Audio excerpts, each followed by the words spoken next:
Can't figure it out. But we're live. Okay, here we go.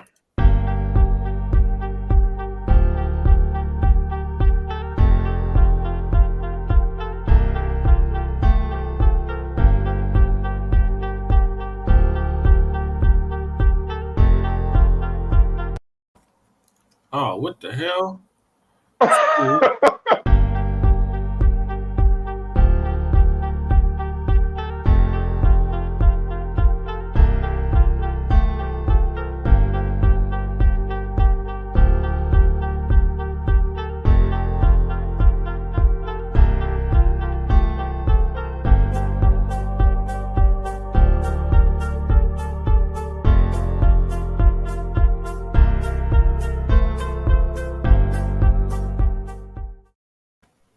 Here we go. Peace, love, light, and Black empowerment. Thank you for tuning in to another episode of the Front Line Blacc News. This is season 2, episode 7 of the Front Line Blacc News. And I'm your host, Che Nkrumah. We'll be joined shortly with our other host, Lady Che, and or Seduction Doll as it reads. And we're joined with our guest tonight, Brother CJ, longtime comrade, and Brother Zaki, my old college colleague. That's right. And on tonight's show, we'll be discussing several things. The first thing is Tangibles 2022. You know, we're steadfast on them tangibles, Black family. We're not letting up. $100 trillion for past, present, and future atrocities this United States government continues to put us through. Grandma's daughter killed by police in Stockton, California. The lady's name was Tracy Gartude or something like that. But yeah, we're going to talk about that. The next thing is the Columbian, South Carolina mall shooting that happened earlier this week. Judge lowers the amount of money a Blacc Tesla employee will receive from lawsuit. Mike Tyson punches white passenger on a JetBlue flight. Reparations proposal in Berkeley, California. California reparations update on the task force and what's happening with that. Unhoused neighbor news and unhoused neighbor sweeps. So I'm going to get us started. Give me 1 second, Black family. I got to pull something up. But yeah, this is the year, the decade of tangibles. So in the year 2020, a brother by the name of Tariq Nasheed came out with the hashtag Tangibles 2020. And at the time, it was geared and tailored toward the 2020 presidential elections. Oh, okay. So we all remember back in 2020, even before George Floyd got killed, what was going on in regards to the political elections, and especially the presidential elections. So Tangibles 2020 was geared toward the presidential elections. But here we are now in 2022, and the midterms are coming up. And foundational Black Americans, American descendants of slavery, are going to reject the 50-year malign neglect policy, which mandates that we should be lumped in broad, ambiguous terms, Black family, such as people of color, minorities, marginalized, disenfranchised, and the list goes on. And this has only hindered the progress of Black Americans. So let me read it from the beginning. Can you guys see the screen? Yep. Yeah. So it reads, the 2020 presidential elections are coming up, and foundational Black Americans are going to reject the 50-year-old malign neglect policy that has been implemented by the political system. This malign neglect policy mandates that Black Americans should be ignored and only mentioned in vague and non-specific terms, lumping foundational Black Americans into groups with minorities, immigrants, people of color, etc., has only hindered the progress of Black Americans as a group while providing tangible benefits for other groups. In this election cycle, Black Americans are going to insist that our needs are specifically met by politicians who are seeking our vote. Foundational Black Americans want tangible benefits, specifically for us. We do not want trickle down, secondary benefits that are provided for every group. Every group has not been systematically marginalized and disenfranchised in every area of society as foundational Black Americans.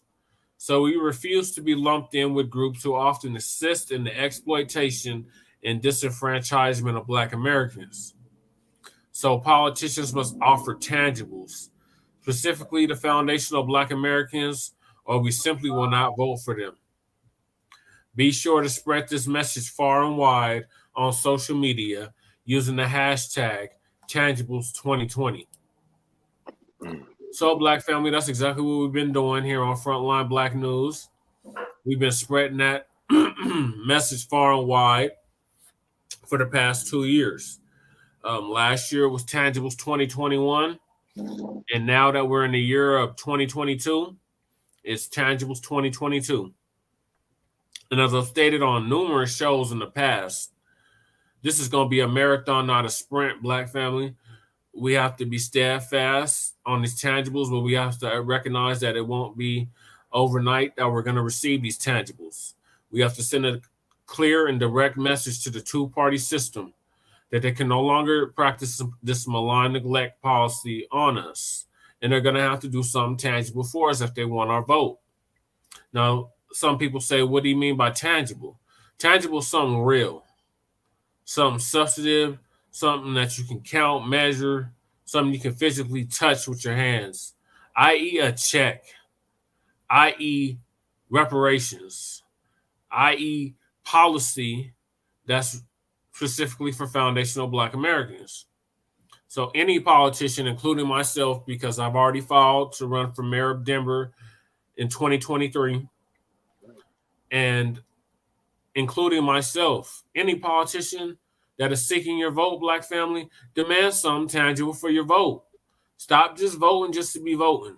Stop just voting because the white-owned media fear-mongered you like they did in 2020 to, oh, anybody but Trump. Oh, we have to vote for the lesser of two evils. It's evil, people. Either way you look at it, it's evil. There is no lesser. It's evil. Both parties mean us no good. The Democrats and Republicans, they don't mean us no good, Black family. And we have to get off this Democratic treadmill. Majority of Black people still in America vote Democrat. And Lyndon B. Johnson said in the 1960s, after signing the Civil Rights Bill, that he would have Negroes voting Democrat for the next 50 years.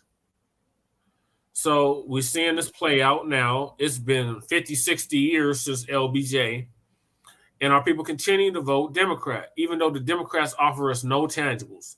I had shared the perfect meme to describe the Democrats. See, in the meme, it had Republicans as a pile of shit. The Democrats were a pile of shit, but it was wrapped up in a present, in a nice looking present. So at the end of the day, Black family, they're both pieces of shit. They don't mean us no good, and they're not going to do nothing tangible for us. So I'm an independent candidate. I'm registered under Unity. I represent the Unity Party. Here in the state of Colorado, we have our own minor legitimate party known as the Unity Party. And our motto is not left, not right, but forward. So we are progressive, we are forward thinking, and we want change. Immediate change, because the Democrats and Republicans, that's just a continued treadmill of insanity. It's not leading us anywhere. So I welcome the collapse of both the Democratic and the Republican parties. Black family, and we can send a clear message to them in the 2022 midterms. Mm-hmm. The Democrats are already running scared. They're already writing articles talking about it's going to be a red surge come November. And they're going to lose major seats. And here on Front Line Blacc News, we say, to hell with that. So be it. Let them lose them seats in the Congress. Because currently the Democrats control both the House and the Senate. And they cannot do nothing tangible for us. But they want us to go out and vote. In 2020, they got you to go out and vote with promises of Popeye's chicken and collard greens and black eyed peas and then they had stripper commercials telling you to get your booty to the polls. That's not gonna work anymore, Democrats. You got to come up with different tactics if you want our vote. You're gonna have to produce something tangible for us. Otherwise, we're not gonna vote for you. And this will send a clear message to you that we're no longer effing with you. And you can collapse because we don't need you. The establishment parties need to go. Independents need to take over. Or the whole two-party system, the whole political system as we know it needs to go. Because it's a corrupt system and it has to go, Black family. So, tangibles 2022, that's it's 2022, and we're still on them tangibles. Thoughts, Brother CJ, Brother Zaki, on tangibles 2022. And shout out to our viewers. Appreciate you. Go ahead, Zaki. I'll let you speak first. Well, yeah, I support my ADOS brothers in the reparations. We're technically set tripping on ADOS. We are foundational Black Americans over here, but we know what you're saying. We know we understand what you're saying, but there is a difference between the two because one is a lineage and the other one is a corporate, well, not a corporation, but an organization and a foundation. So there is a difference between the two. But as far as the lineage, yes, we're on board. We are Black Americans, the foundation of this country. There'll be no United States of America without our 12. You continue. Yeah, so I'm in support of the foundation of Black Americans. You know, even though, you know, this country has never considered the Black man and woman as like they don't care. Mm-hmm. As far as I'm concerned. Mm-hmm. But when you have a constitution that says you are three-fifths of a person. Yeah. When you look at other groups, that's not to say that they have not suffered. I think minorities, Native Americans, those people, they have suffered. Yeah, but they've been compensated. When you look at the way the Black man has suffered, it is a constant ongoing destruction of the Black man. Oh yeah. You wake up every morning and the society tells you, Black man, that the struggle is real. Mm-hmm. You go to work today, you don't know if you're going to lose your job, you know, because of something that might happen. Maybe you look at somebody the wrong way. You drive down the lane, down the street, the policeman, you don't know if the policeman going to stop you, and that will be the last. These are the kind of struggles that I don't think other ethnic groups like Mexican or Native American or Asian go through, or even Arabs. It's only the plight of the Black man. And the Black man and woman, you know, I feel is an example as to what other Black people around the world should try to emulate. Because the Black man and woman here has been fighting this system of white racism and supremacy for at least 500 years. At least, you know. More than that. So it's you know, and you were saying something about the Republicans and Democrats. They are one bird. Just one has the other wing, the other has the other wing, but Mhm. there's the same white man. I think I've used this Yep. analogy before. Yeah. The analogy that I'm going to use is, I don't know if you've seen like the bull, when the bull charges and the guy carrying that matador, and as the bull is running, he misses the human being, and the guy just uplifts the matador. Mm-hmm. Bull, he stops in his tracks and he goes at it again, and he keeps going and going until he exhausts himself, and then eventually the guy kills the bull. That's how Black people are when it comes to Republicans, when it Yep. comes to Democrats, when it comes to capitalism, when it comes to socialism, when it comes to communism. It's the same white person, just different titles. That's it. You're behaving like that bull, Yes. but Yes. just missing the complete target. Oh man. So It's I, like you more on code than a lot of FBAs. You are a foreigner and you understand this. I read a lot. I read until, and then when I do some more reading, it's like I don't have enough knowledge. I'd read some more because That's right. what my brothers and sisters have gone through, the pains and the suffering, believe it or not, it's the same suffering going on in Africa. We are just a little bit behind because it's like somebody hit us at the behind the head. It's Mhm. one thing for somebody to knock you when you're like they punch you in your face. When Yeah. somebody hits you behind the head, that is a recovery that's going to take a while to recover. It's going to Right. take for a long time, and Yeah. that's what happened to Black people all over the world, but especially the Black man and woman here in America. It's me personally. It's more than just tangibles. Tangibles is not going to restore the identity of No. the Black man. No. It's not. But Tangibles is not it's a going form of to. compensation, though. You Mhm. compensated the Jews, and that didn't even happen here. You Tangibles compensated.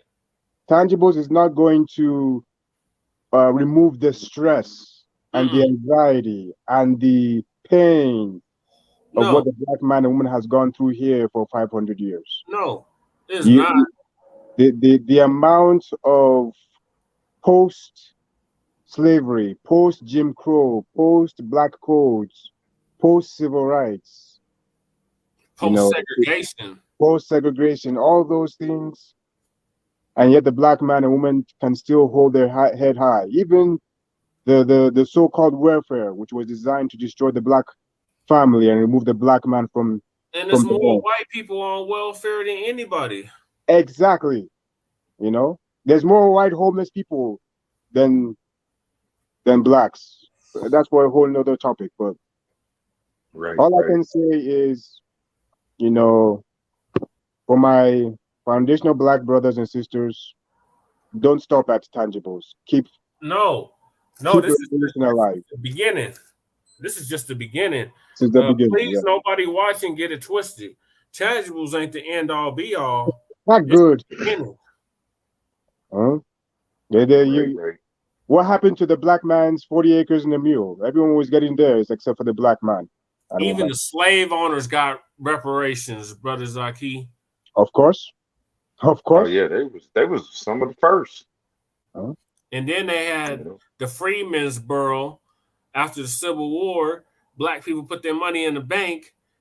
Mysteriously, all their money disappeared. It was against the law for a Black man. Well, after the so-called ended slavery, chattel slavery, it was against the way the white folks think. Sometimes I'm just marveled. Honestly, I'm just Marveled or appalled. yeah. Both. I'm If, more so appalled because this is like really the audacity, the caudacity of you. and I don't know. I look at it as we're two different people, two different. This goes deeper than, because I know there's Black Hebrew Israelites that want to use the Bible and say the Black people They are the are children of children of the Israel. corn. They Yeah, are children, and they are children of the corn. These are now I'll some go further. I would Some say evil savages the that we're the dealing with. the whites, they are the children of the ice. We are the children Yeah, of they're the the sun. Icemen. Yep. You know, there's a difference between somebody who is of the sun Right. and those who are of the ice. And Yep. that's all I would say on that. I'll Oh, let but you. you're bringing up the Rugu. Ah, yes, my Yeah, brother. I know exactly where you're going with You know this. where I'm coming from. Yeah, man. Yeah. But we got to move on to the next topic because we got a whole lot of topics to get I to. see your vibration. But I'll let my brother I Jones happen. appreciate the discussion, Brother Zaki, and I appreciate the Absolutely. honesty and the Mm. uncoldness that you display, even though you're technically not an FBA. Thank um, you, sir. Thank you, bro. the next topic is man, they still killing us, y'all. Of course. The enforcement arm of racism, white supremacy, the police. And this story is coming out of Stockton, California, where a grandma's daughter was killed by the police. Now I seen the video, and all the lady did was she barely tapped. She was trying to get away. I think she was trying to evade them, right? And they pulled up behind her, and she ended up backing up into them. And then they unloaded. Oh my God, they unloaded like 30 rounds into the car. Whoa.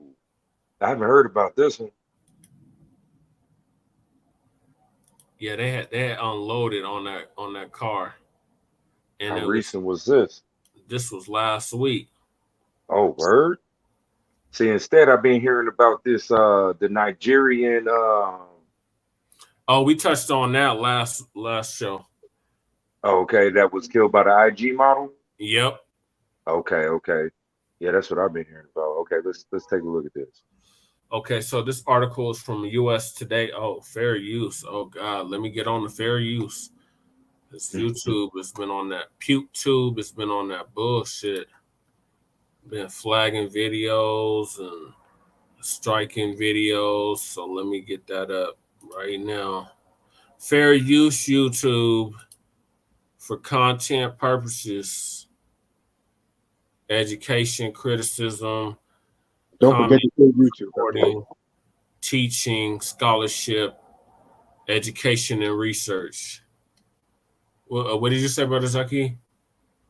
After this, don't forget to quit YouTube and let's go on to Black platforms. Well, Yeah, Brother Tariq absolutely. Nasheed is in the process of creating our own YouTube. So we'll have BlackTube here soon enough. I share. Right. We will speak that into the universe right now. I share. But this article from US Today says, I want justice. Family of California grandmother fatally shot by police claim excessive force. Claim excessive force. 30 rounds, y'all. So you already know where this article is going. They're already trying to put it on them, put the blame on them.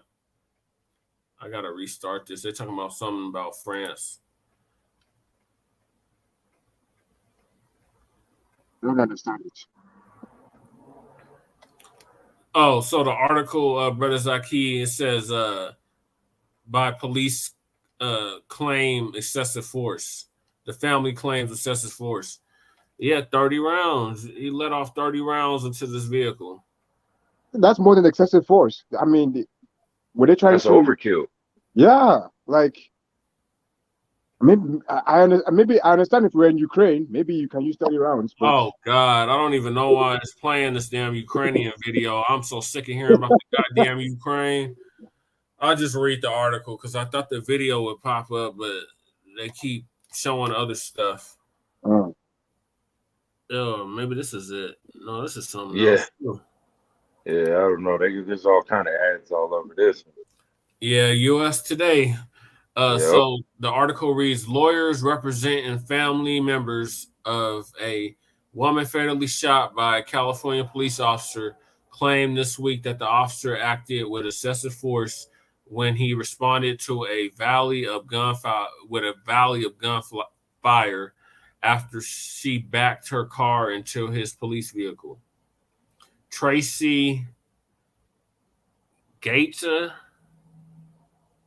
54, died after the K-9 officer, identified by police officials as Kyle Rivera, fired more than 24 shots into her car on February 22nd, according to police and body camera footage released this month. More than 12 shots. Wait a minute. So let me ask this. Hold on. So this was one officer that fired over 24? Yep. So wait a minute. So he emptied a clip, loaded a clip, and then emptied that clip as well? Yep. What the fuck? I wish I could pull the video up. I don't see why you can't. There's a video of the shit, and you'll see him. This is absurdity. What? Yeah. 30 rounds? 30 rounds, 30 bro. rounds. 30 rounds. Come on, man. That's crazy. So either it was 2 full magazines or at least 3. You know what I'm saying? Yeah. Which is like 2.5, because I thought police issued weapons had about anywhere from 8 to 12. Yeah. It's a good point. Well, it depends on what they're using. If they're using a semi-automatic, like a 9mm, they got 30. They got 10 bullets in the clip. So he unloaded 3 rounds. So that's 30 bullets he unloaded on the damn car. Right. Wow. That's crazy, man. It's crazy. That is. I'll let you continue the story. Right. Yeah, I'm trying to find the video so y'all can see, because shit, I watched that shit and I was like, oh my god. It sounds too graphic. I hope I don't have nightmares watching that. Yeah, you might. You won't.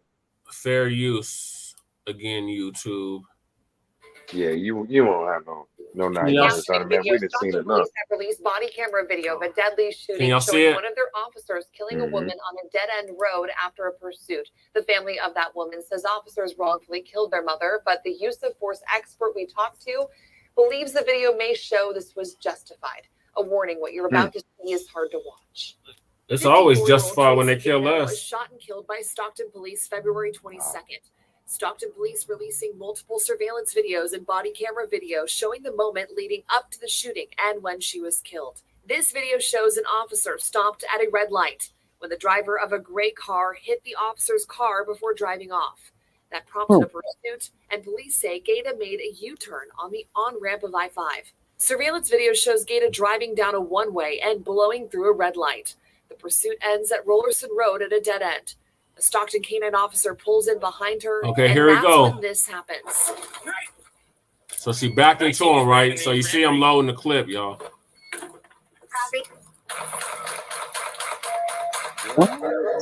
16 seconds after the officer initially opened fire on Gaeta, the body camera video shows her vehicle moving. How do you empty an entire clip and then say hands up? Yeah. Drive. While attempting to turn and she continued to shoot at her. That's where, that's where she messed up. She pulled herself right into the line of fire right there. I see that. Killed my mom. There were so many other ways they could have went about it. Her daughter says Gaeta lived in Sacramento and she has no idea why she was in Stockton that day.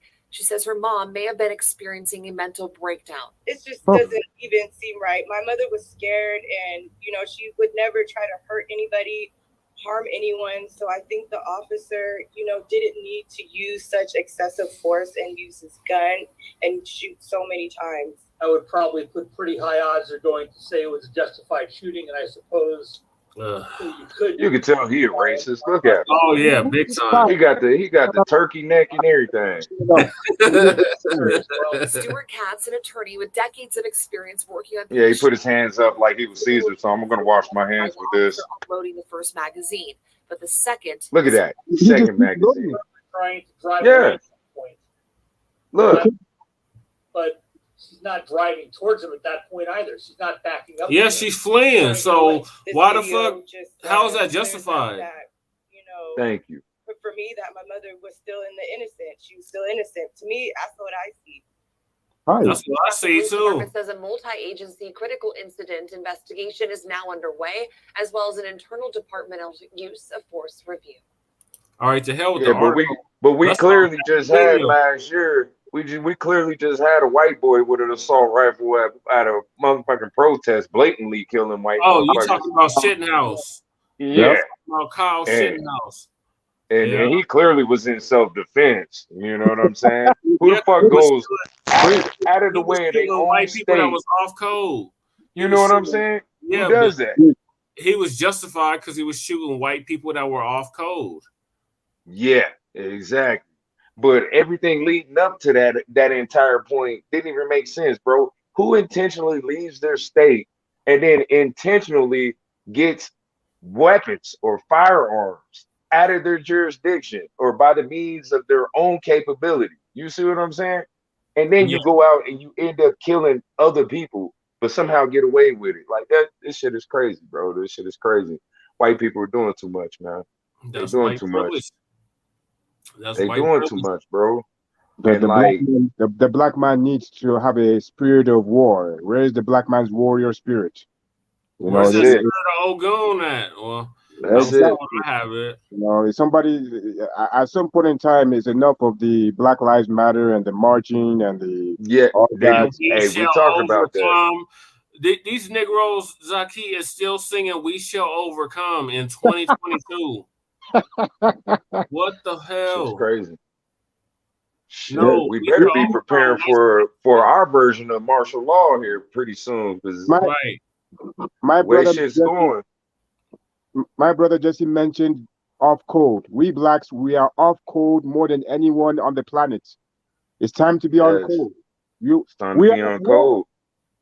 Exactly. We've It- been. it's there's no time to be going to the club and going to church and Nope. No, singing turn up Kumbaya. time. No, that time Turn up on white supremacy. That's the only thing we need to be turning up on. Yep. Right. We see them shamrock tattoos, them lightning bolts, nigga. It's time to execute. Niggas just time to start wiping their ass off. You know what I'm saying? We know what they look like when they wear those leather jackets on their little Harley Davidsons. You know what I'm saying? We know what they look like when their beards is too long, looking like Gandalf the Great. You know what I'm saying? Yeah. We know what time it is when they got them mullets, and you know what I'm saying? Like, come on, man. Even the man buns. Yeah, you know what I'm saying? And let's not leave Karen's fat ass out of the Oh, equation. You God. know what I'm saying? Can't forget Karen. You know, she the lineman of the whole defensive end. You know what I'm saying? Time to knock her fat ass off too. You know what I'm saying? You empty 2 clips in her ass like that officer did. You know what I'm saying? They can attack the police. I seen a video of this motherfucker attacking the police. Brother, you and I personally was at the protest when the Black Lives Matter first started, and we was watching white women spit on the cop cars and kick them. Yep. They were the most violent ones in the campaign. Yep. The blacks, or the POCs, people of color, we were the only ones that was in line trying to march peacefully. You know what I'm saying? But it was all the white folks that was highly aggressive in the entire campaign. Facts. You know what I'm saying? Because I was the one who had to speak up, because I was like, yo, y'all are the ones that are being super aggressive, but at the end of the day, you motherfuckers get to go back home, but we're the ones that got to face the consequences of your aggressive actions. You know what I'm saying? Yeah. That's right. Like, come on, man. And I mean, like, at the end of the day, like, we have to really, like, take into consideration, like, the blueprints, man. We got to look at all the blueprints. Thank you. And we need to really start embracing some of the shit that these Aryan Nation motherfuckers took. You know what I'm saying? We got to start incorporating some of their movements. It's time to bring black nationalism. That's what we should have been on that, man. We should have never let our patriarchs, you know what I'm saying, like, die in vain. You know what I'm saying? They pushed so hard to get us to where we're at today for us to just Yes. forget, you know what I'm saying? To Yes, just my let brother. it go, you know? And Right. then still to this day, we got our sisters still wearing weaves, you know what I'm saying? Still putting contacts in their eyes, you know what I'm saying? We still got our brothers sagging out here. And now we got this new shit. We got what, drill rap? What the fuck? You know what I'm saying? Just another form of black genocide. Like, you know what I'm saying? Like, this is crazy, man. We need to focus up, man. Like, we got to get on this, man. Like, this is crazy. We're too divided. You are Way too divided. This is powerful. This is deep. That's right. Black It genocide. is, man. You know? That's what it is, man. Like, why haven't we still gotten up on the same agenda as these crackers, man? Let's be honest. Because when they were able to figure the 2 and 2 out, and they were like, look, we got to put ourselves in higher positions of power so that we can truly display authority. We should be on the same campaign. We should be flooding the positions as policemen, as judges, as DAs, as prosecutors. You know what I'm saying? We should be in all of these areas, bro. So whenever our people go to trial or get falsely accused, you know what I'm saying? It's an all black panel. Then what? You know what I'm saying? Because it's bad enough when you get 3 or 4 of us on jury, they automatically eliminate us. You see what I'm saying? They get us the fuck up out of there. They're like 1, 2, 3 niggas. Go ahead, get on up out of here. That's called a hung jury. You see what I'm saying? Yep. That's right. And shit, half of the damn times you'll be lucky if you can get a nigga in the jury. You know what I'm saying? Right. So jury duty my ass. You know what I'm saying? So yeah, they only want coons. that's it. And brother Zaki, you said it earlier, man, and I was gonna segue off of the last topic. I mean, essentially, it's still exactly the same from when our brother Malcolm X said it, man. He was like, you know, if you want to hide something from a nigga, you put it in a book. Yep. You know what I'm saying? Even to this day, look at us. There's 3 Negroes right here in one area that read. Oh, But can we say the same for the majority of our brothers and sisters? No. Show them your shirt, come on, CJ. man. Show them You know? Show us your shirt. You know what I'm saying? Like, Reed and Rainbow. yeah, absolutely.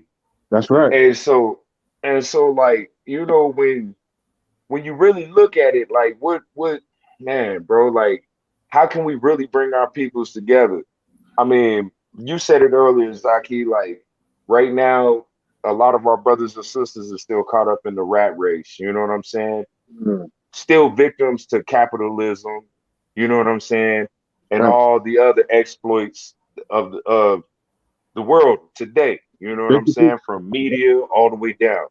Yeah. So how do we get them to get away from that and to get onto this page to make them more progressive? You know what I'm saying? You gotta offer them an alternative to that. Exactly. What's our alternative, man? We were just talking earlier about our brother Rashid, right? Tariq Nasheed, right? Yep. So, I mean, he's been doing the best he can to try to wake us up with the Hidden Colors series, right? Yep. But even yet, and still, there's still a larger majority of us that still never even watched it or even heard of it. Yeah, we used to do screeners on the points until they cut the screen down. Oh, well, I wonder why. You know, it's you know what I'm saying? Because like at the point that we're at right now, it's almost a burden to sit and try to like awaken or educate our peoples. You know what I'm saying? Well, it's to the point now, CJ, where a lot of our people are just complacent. That's it. And set in their ways. And that's what makes it burdensome. You see what I'm saying? So I would focus on the youth. Yeah, we have to. But here's the bigger issue. Okay. So we focus on the youth, but guess what? We still got an obstacle that we got to hurdle. And guess what that is? That's single mothers. Mothers, yeah. You see what I'm saying? Yeah, a lot of our homes because it's our black sisters that are bearing the curse, the generational curse of our peoples. You see what I'm saying? They're the ones that they cook for us. You see what I'm saying? they teach and nurture us, right? They literally consider the woman the backbone of the family. You see what I'm saying? But if Yeah. she's getting incentivized to keep the family unit divided, then where do we stand as black men? You see what I'm saying? I'm How telling can you. we truly get to the children? Can't. It's not that we can't. It's not that we can't. No, we can't accept that. We cannot accept that because that's what we've been doing since 1963. Yeah. You see what I'm saying? And look at us now. You know? So it's not that, man. There's something else to it. I haven't quite exactly figured that out yet, but I'm working on it. Well, we can blame Jim Crow Biden for a lot of that. He was responsible for a lot of those laws that took the male and the black man out of the household on all the way back to the 70s.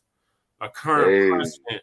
And we're still waiting on you Biden supporters to call in to Shabaka's show, to get on Front Line Blacc News, to get on the revolutionary agenda, because y'all got some explaining to do. Because it's been man. over 2 years of Biden and Kamala Harris, and we ain't got nothing tangible.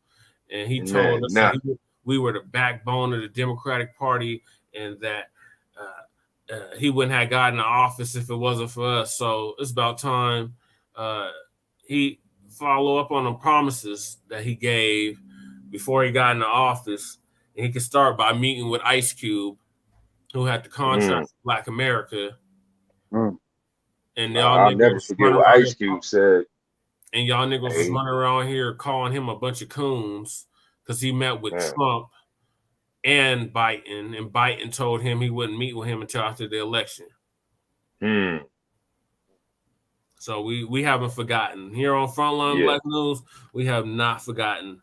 I guess we were supposed to forget since Snoop Dogg became the new owner of Death Row, you know. Oh, man. And, you know, we was just supposed to, you know, put that in the background and just, you know, forget about it. No, you know how Pepper's Farms remembers? We remember too. I'm telling you, Brother Jones has hit on some good topics. My goodness. You know what I'm saying? I think Lady Che is here. So I guess we got to slap Biden like Will Smith, huh? Yeah, because that's what he been doing to us. That's exactly what he been doing to us. He had that Zoom meeting with the civil rights leaders. He was talking to them like children. Right. So start sitting in this, after we slap him, just sit down and just tell him the same thing. Keep your people out your fucking mouth. Yeah. Tell him the same thing, You know what I'm saying? We get a goddamn check then. He'll be cutting all the legislation for us. You know what I'm saying? Like he did for the Asian hate crime, like he did with the illegals, with this ain't that a bitch? Continuing Obama shit. Now these motherfuckers will feel real salty if we choose not to bear any arms to go to war for their bullshit anymore. You know what I'm saying? Like, that will shut them down. Oh, and we've already been trying to move our money, you know what I'm saying? And every time we keep trying to move our money, boy, they keep trying to gridlock us. You know, every time. There's we got so many that I follow quite heavily. It's called Black Men Build. And on Thursdays, they have these Theory Thursdays. I'm going to send you the email, CJ and Zaki. All right. I just need your email addresses. And I'll send you the link, and y'all can get on. But the last time we were on, they were talking about labor laws and how it affects Black people. And they were talking about industries that if we stop working in these industries, it would shut down the country. Oh, that's a motherfucking lie, man. There ain't enough of us for that, to be honest. Or the economy. Well, we've been told that it's not enough of us. But when you look at their articles, they say they're dying out. Yeah. According to their projections, like supposedly by what 2032. Yeah, exactly. Supposedly we're not going to be generating no income. Yeah. And at the same time, by that time, the average Black family's wealth and income will be $0. That's it exactly. So I mean, as they're dying out, we're getting broker. Yeah, ain't that a bitch? It's time to wake up. That's all I can say. That's all it is, by man. Lady Che. Say hi to the people, Lady Che. Hi, people. Hi, Brother Zaki. Hello. How you doing? So we were just finishing up Hello. this Tracy Gata. Where's that? Where's that in the list? The very big second. So now we're gonna move on to South Carolina mall shooting. Okay. Ooh. Give me a second. I need to. We'll continue. Okay. Fair use YouTube. Okay, South Carolina mall shooting. All 3 suspects denied bonds after 15 hurt in Columbia. Let's see if this video is going to play for us. It's playing, but it's not playing. So that means the people that shot the mob. They're saying that 15 people were hurt. But the faces I saw, them and the people that shot up that did that.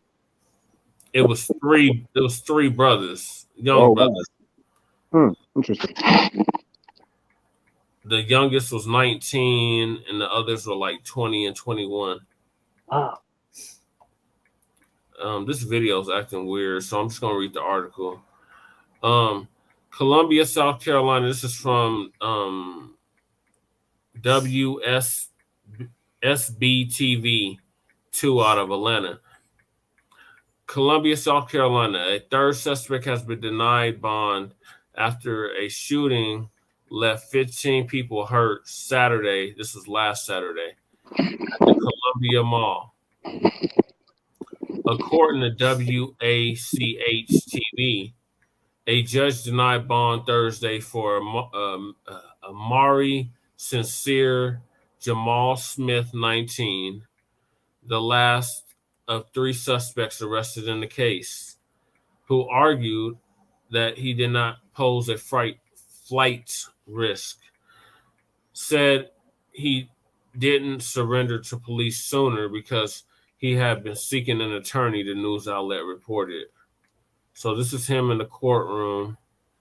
Fiscal court judge Magum.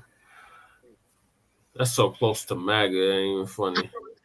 Has denied bond for 3rd at Columbia Central or Center shooting suspect Amari Sincere Jamal Smith deemed a flight risk and danger to the community.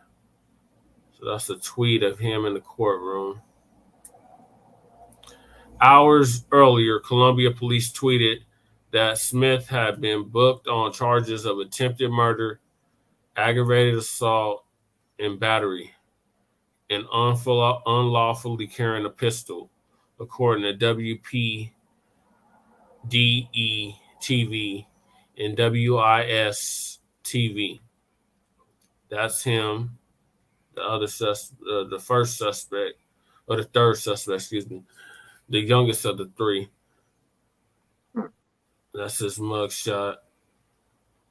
And then it says the update came 3 days later, or after police arrested Marquise Love Robinson, 20, on the same charges in connection with the shooting, which occurred about 2:30 p.m. Saturday at the Columbiana Center.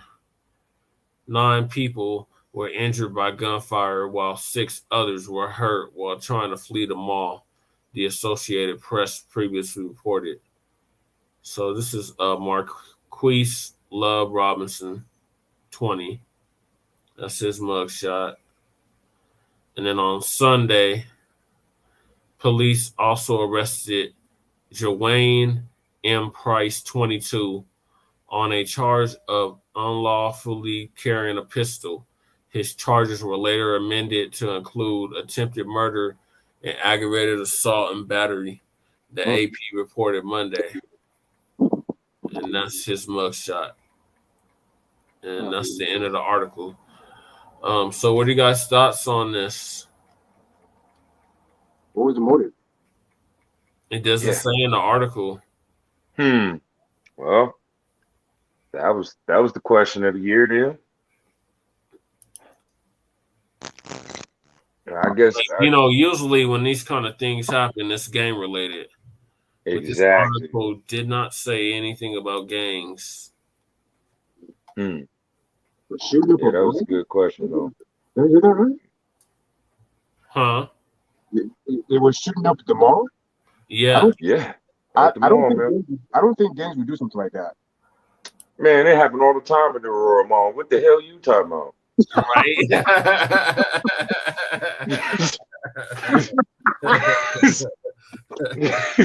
All the time, bro. I stand corrected then. Absolutely. But hey, but brother Zaki, that was a good question though. I mean, honestly, like, what's the motive? You see what I'm saying? Because they're these people are really good at like forming the narrative. You see what I'm saying? Yes. So even though we can assume that it's gang violence, yet and still at the end of the day, we don't have enough, like, you know what I'm saying, like actual facts to really draw on the real reason why all of this stuff took place. But you know, at the end of the day, you know, what can we really say? What can we really say about that one, man? Except it's just a low down, dirty shame. I think they had enough of white people and just said, fuck it. Shit, why not? Shit, if that was the case, shouldn't they be going to Utah shooting up the Mormons and shit? Like, you know what I'm saying? Like how they do us? Like, you know what I'm saying? Let's go hit up the Catholic churches. Ain't nothing but demons up in there anyway. Shit. Right. Oh, they've been having to pay out millions behind them priests molesting them kids. Oh yeah. And the priests they don't truly get terminated from their position. They just get moved to the next Catholic, you know what I'm saying, church. That's all they do. Sound like continue to use. They don't get fired, they get transferred. Yeah, that's exactly it, man. It's called the dance of the lemons, like they do with bad teachers in public schooling. You know what I'm saying? I like that. That was a good one. So I'm gonna move us to our next topic because we got a gang of topics. The next thing is Tesla. Tesla employee will receive a lower amount, judge says, from lawsuit. So they're trying to lower the amount of money this brother gonna receive from Tesla. From who owns Tesla? Is that Elon Musk? Yes. That guy's a major villain. And you know, he's considered African American. What? Well, I mean, he is from Africa. South Africa, but yeah. South Africa. What? You know what I'm saying? So I mean, man. Consider him African American. You know, technicalities. You know. Well, hey, my brothers, I'm gonna try to catch up with y'all. I gotta drive all the way to the crib, so you already know it's 11:30. You know, I'm trying to. Oh man. Yeah, all right, brother. Thanks for joining us, CJ. Yeah, I'm gonna be right back. I'm just as soon as I get to the house, I'm gonna make sure that I log back in. So I'll be back with you shortly. Oh, okay. We'll still be going. Absolutely. Peace. All right, brothers. So peace, family. I'll see you soon. All right. Okay. One love, brother. One love. All right. All right. So I'm gonna read this short piece about this lawsuit.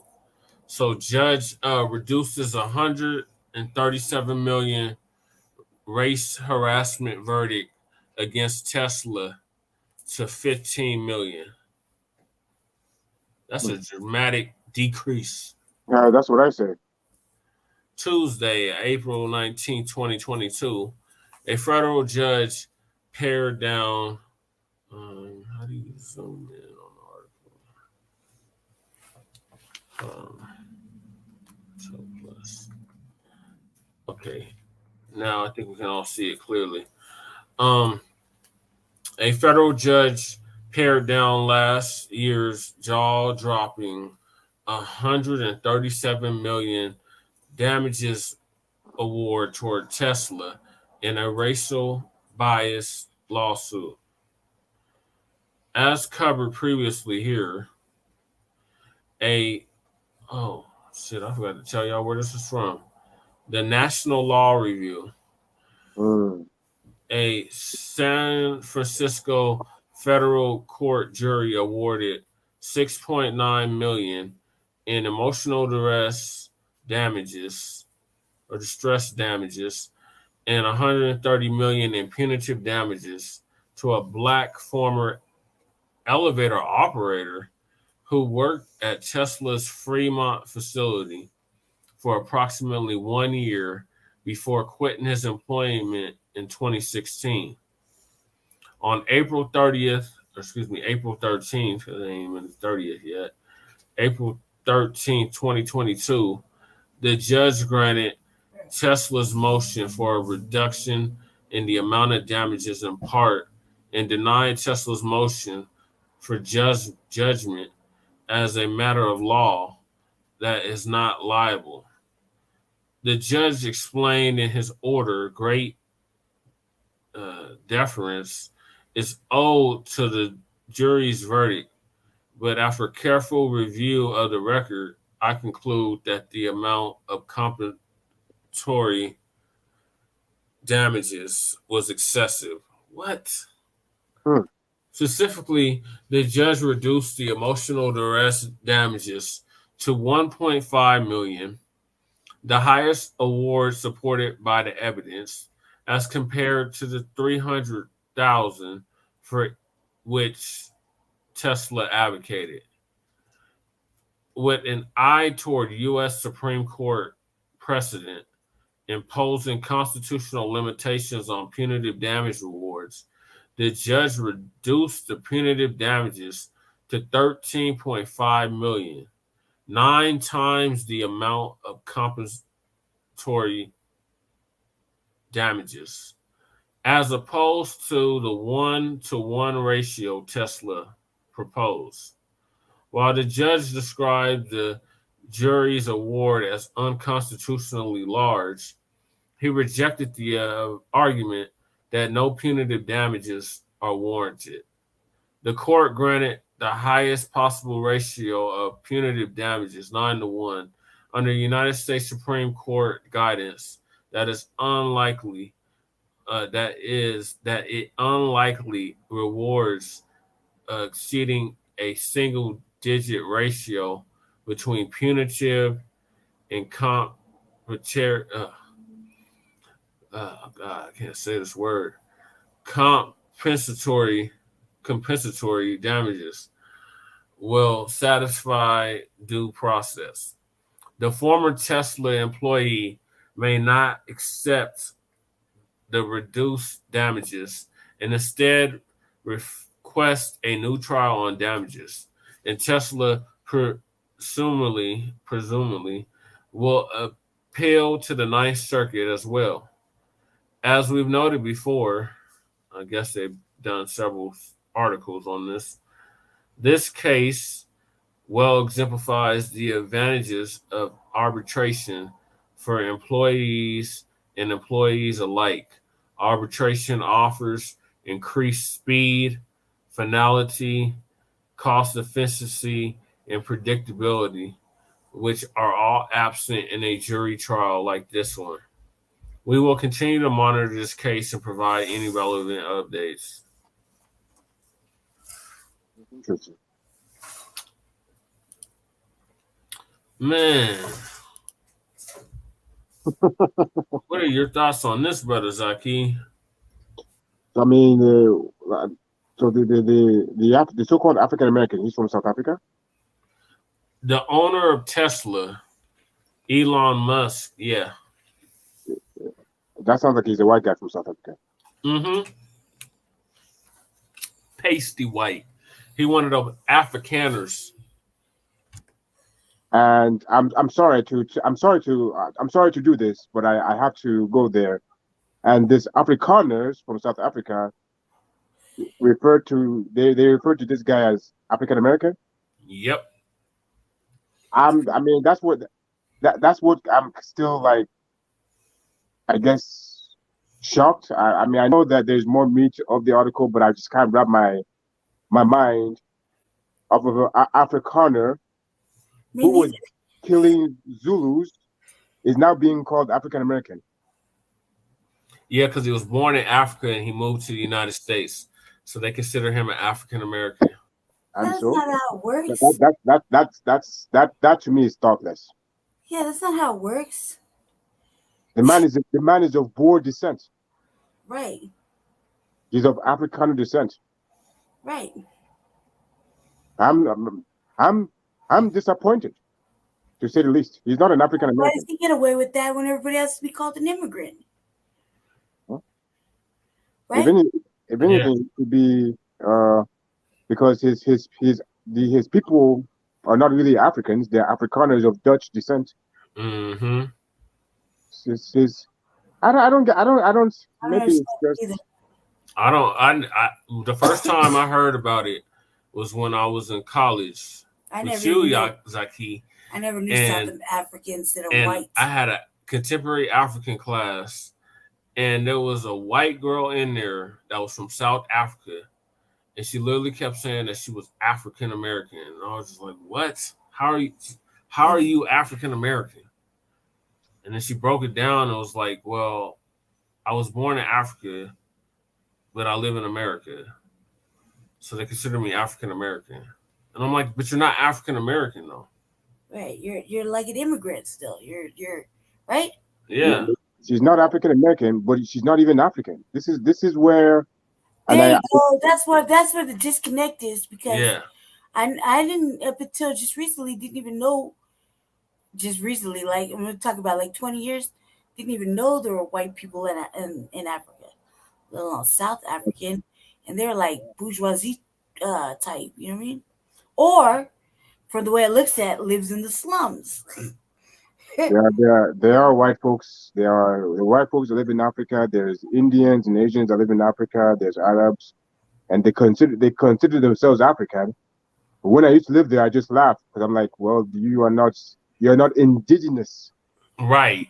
Land, so you cannot be considered African, right? This doesn't confuse you though. It only confuses us, right?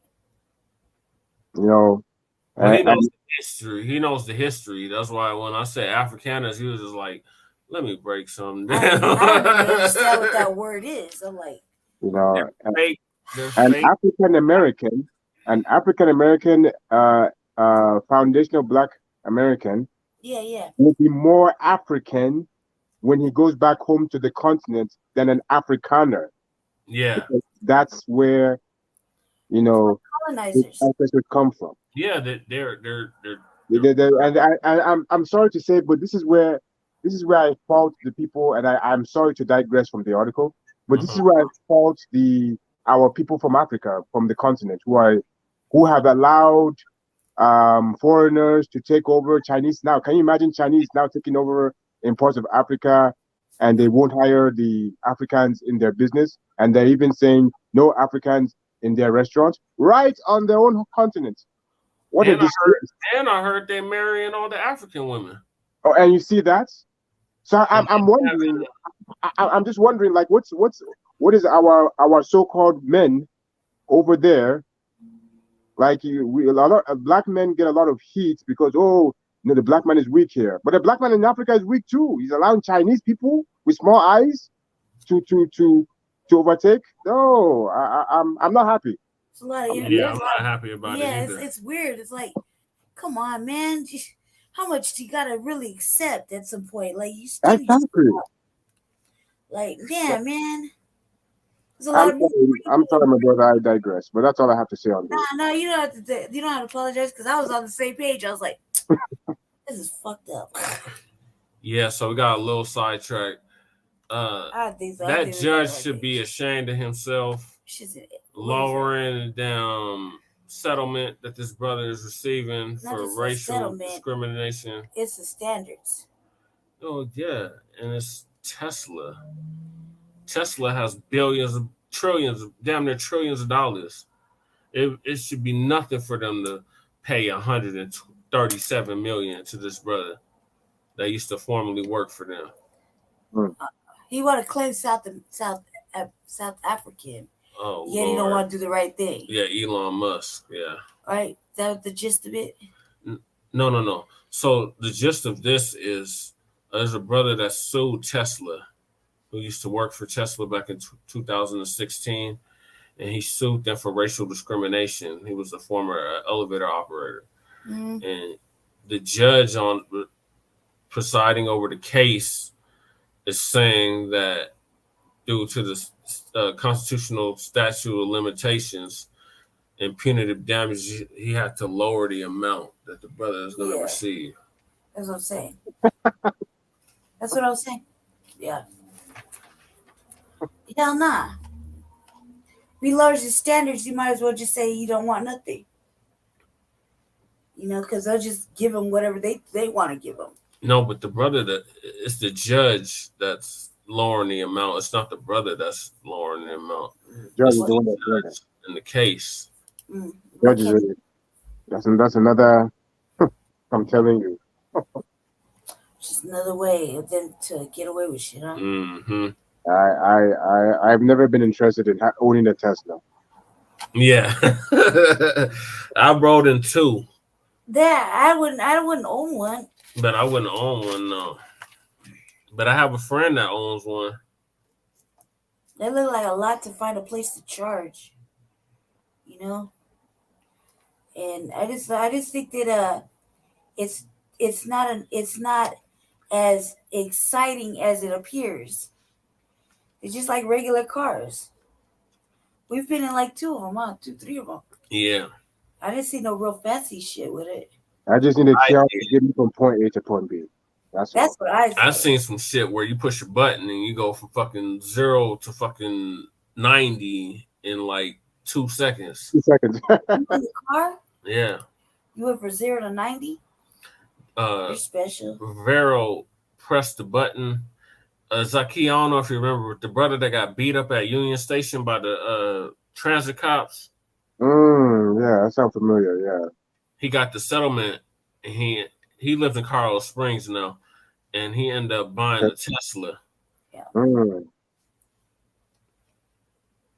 So I was in the Tesla with him after a makeshift funeral for one of the people from Denver Homicide Loud that just passed away, and he pressed the button, and I was like, "Whoa!" It went from 0 to like at least 60 miles an hour in like 1 second after pressing the button, and he almost missed the turn or where we had to go because he was pressing the damn button. And I'm like, "Dude, what are you doing? We're not on the highway. Like, I can see some shit like this on the highway, but we're on a public street." That's because you're. There you go. You just are like with street racing, goddamn it. Already. At least let us know you're doing this shit. I'm just a passenger. I'm just like, what? He's like 35 minutes. Like, y'all want to see something cool? And he pressed the button in the Tesla, and that mother was zooming. I was like, damn. Yeah, I mean that's cool. Me personally, you know, in the day and age where the black man is doing something constructive and, you know, demanding tangibles. Anybody they gotta lower the amount. Like, what the fuck? They gotta show it down. The fucking judge of all people. Oh, I don't think. Basically, I don't think his black ass deserves all this money. What he gonna do with what he gonna do with $137 million? No, I'll just give him $15 million. Yeah, that's what they do though. Like that, and that's something you can't allow happen. At least fight it or figure out what you could do to appeal it. So I hope the brother appeals it. I hope he gets another judgment from a different judge because this is some bullshit. And I hope the guy stops calling himself African American. Yeah. Word.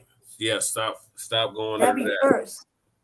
Because you got motherfuckers like, it's not just him either. It's another chick that chick from South Africa, the model that adopted that black boy and turned him into a girl. Shard Shar something. Her name began with an S. No, not her. It's a different one. She turned a black boy into a girl. Yeah. I don't know. It's weird as fuck. She raising him as a girl. It's very bad. I've heard it all now. Wow. Sharhead something.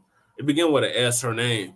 I can't pronounce it right now, but yeah, they consider her African American. These people. Why did she kill him? Because that's what they do. They do sick shit like that, like they did during slavery. Oh no, but I thought she had a real a reason that they would try to promote right now. But Chinese was born in Africa. He come here. What is? There's the answer. If a Chinese born in Africa, he come to America. What is it? They say African American.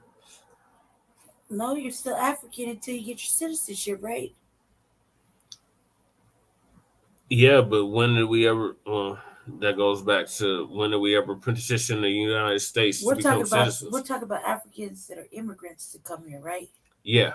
Right. So since they're considered African, even though they're not Africans, but they consider them Africans, and they come to America, then they consider them African Americans. After citizenship? Yeah, after citizenship. The black man have a lot of. It's all confusing right now because even an immigrant can get a job on the police department. Oh my God.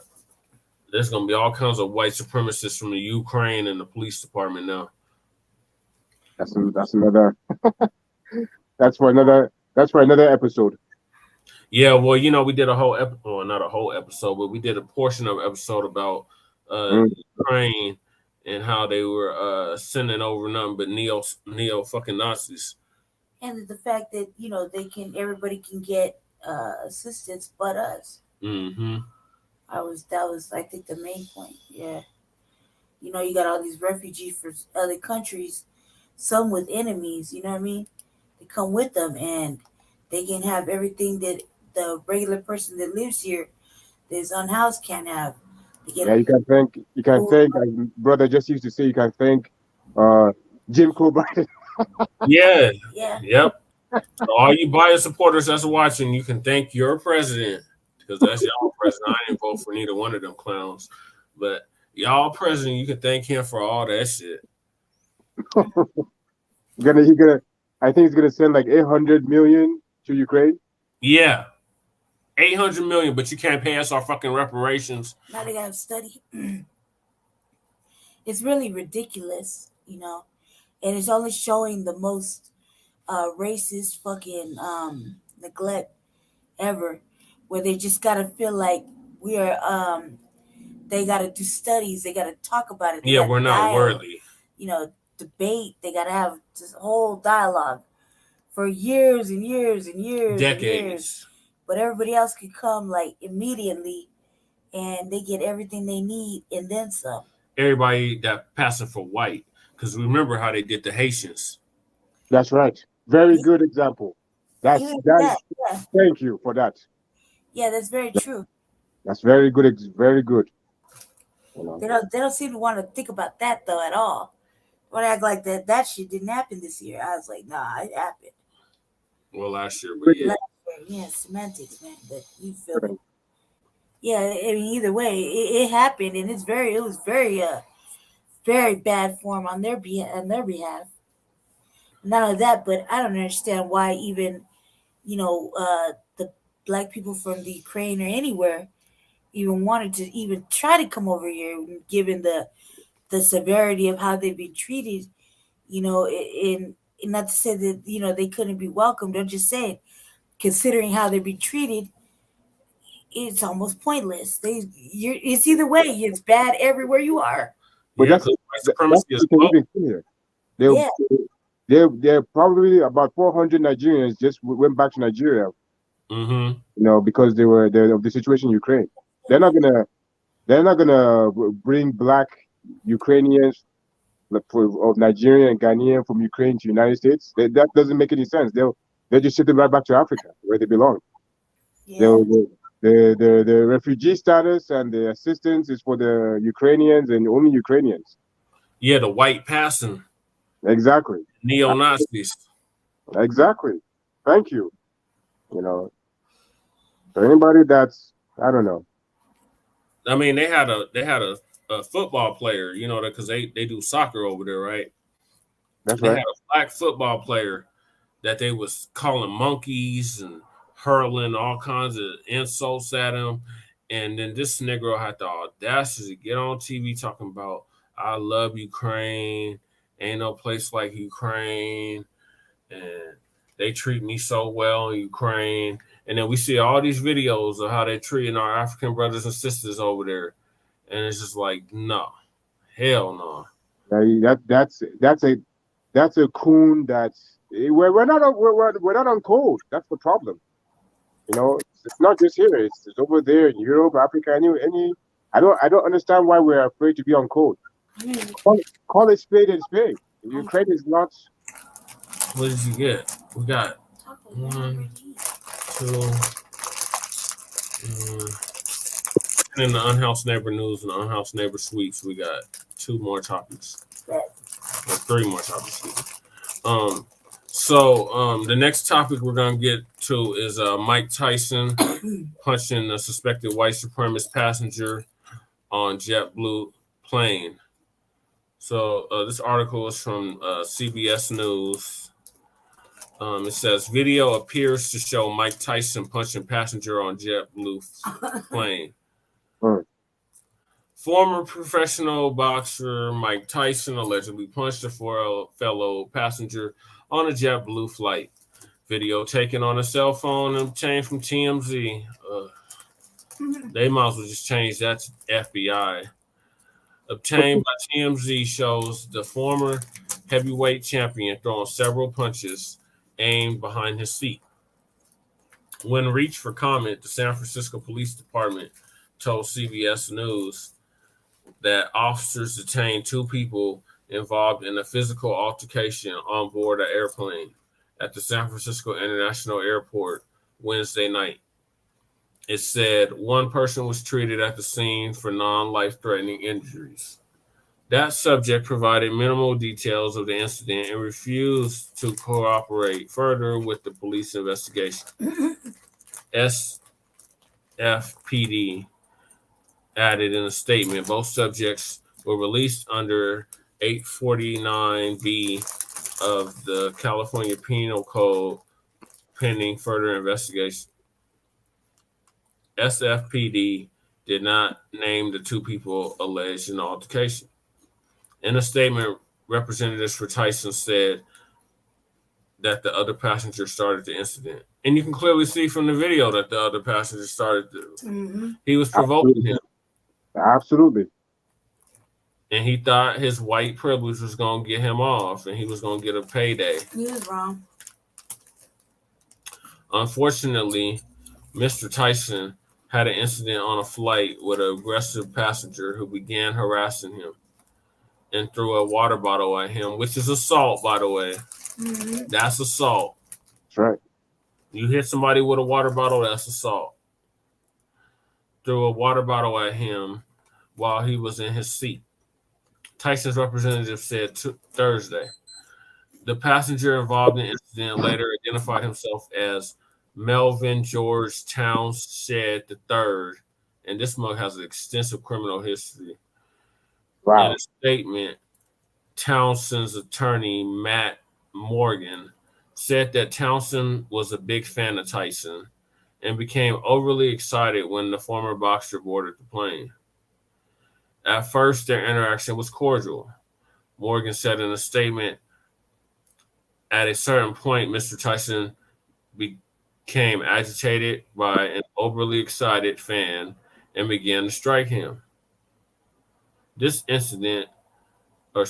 situation could have been avoided simply by contacting the flight attendant.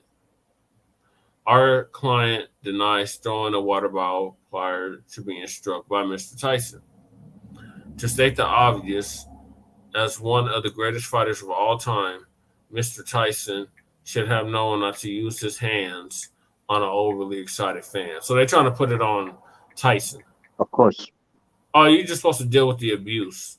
And Tariq Nasheed did an awesome show, broadcast on this subject, which I advise our viewers to check out.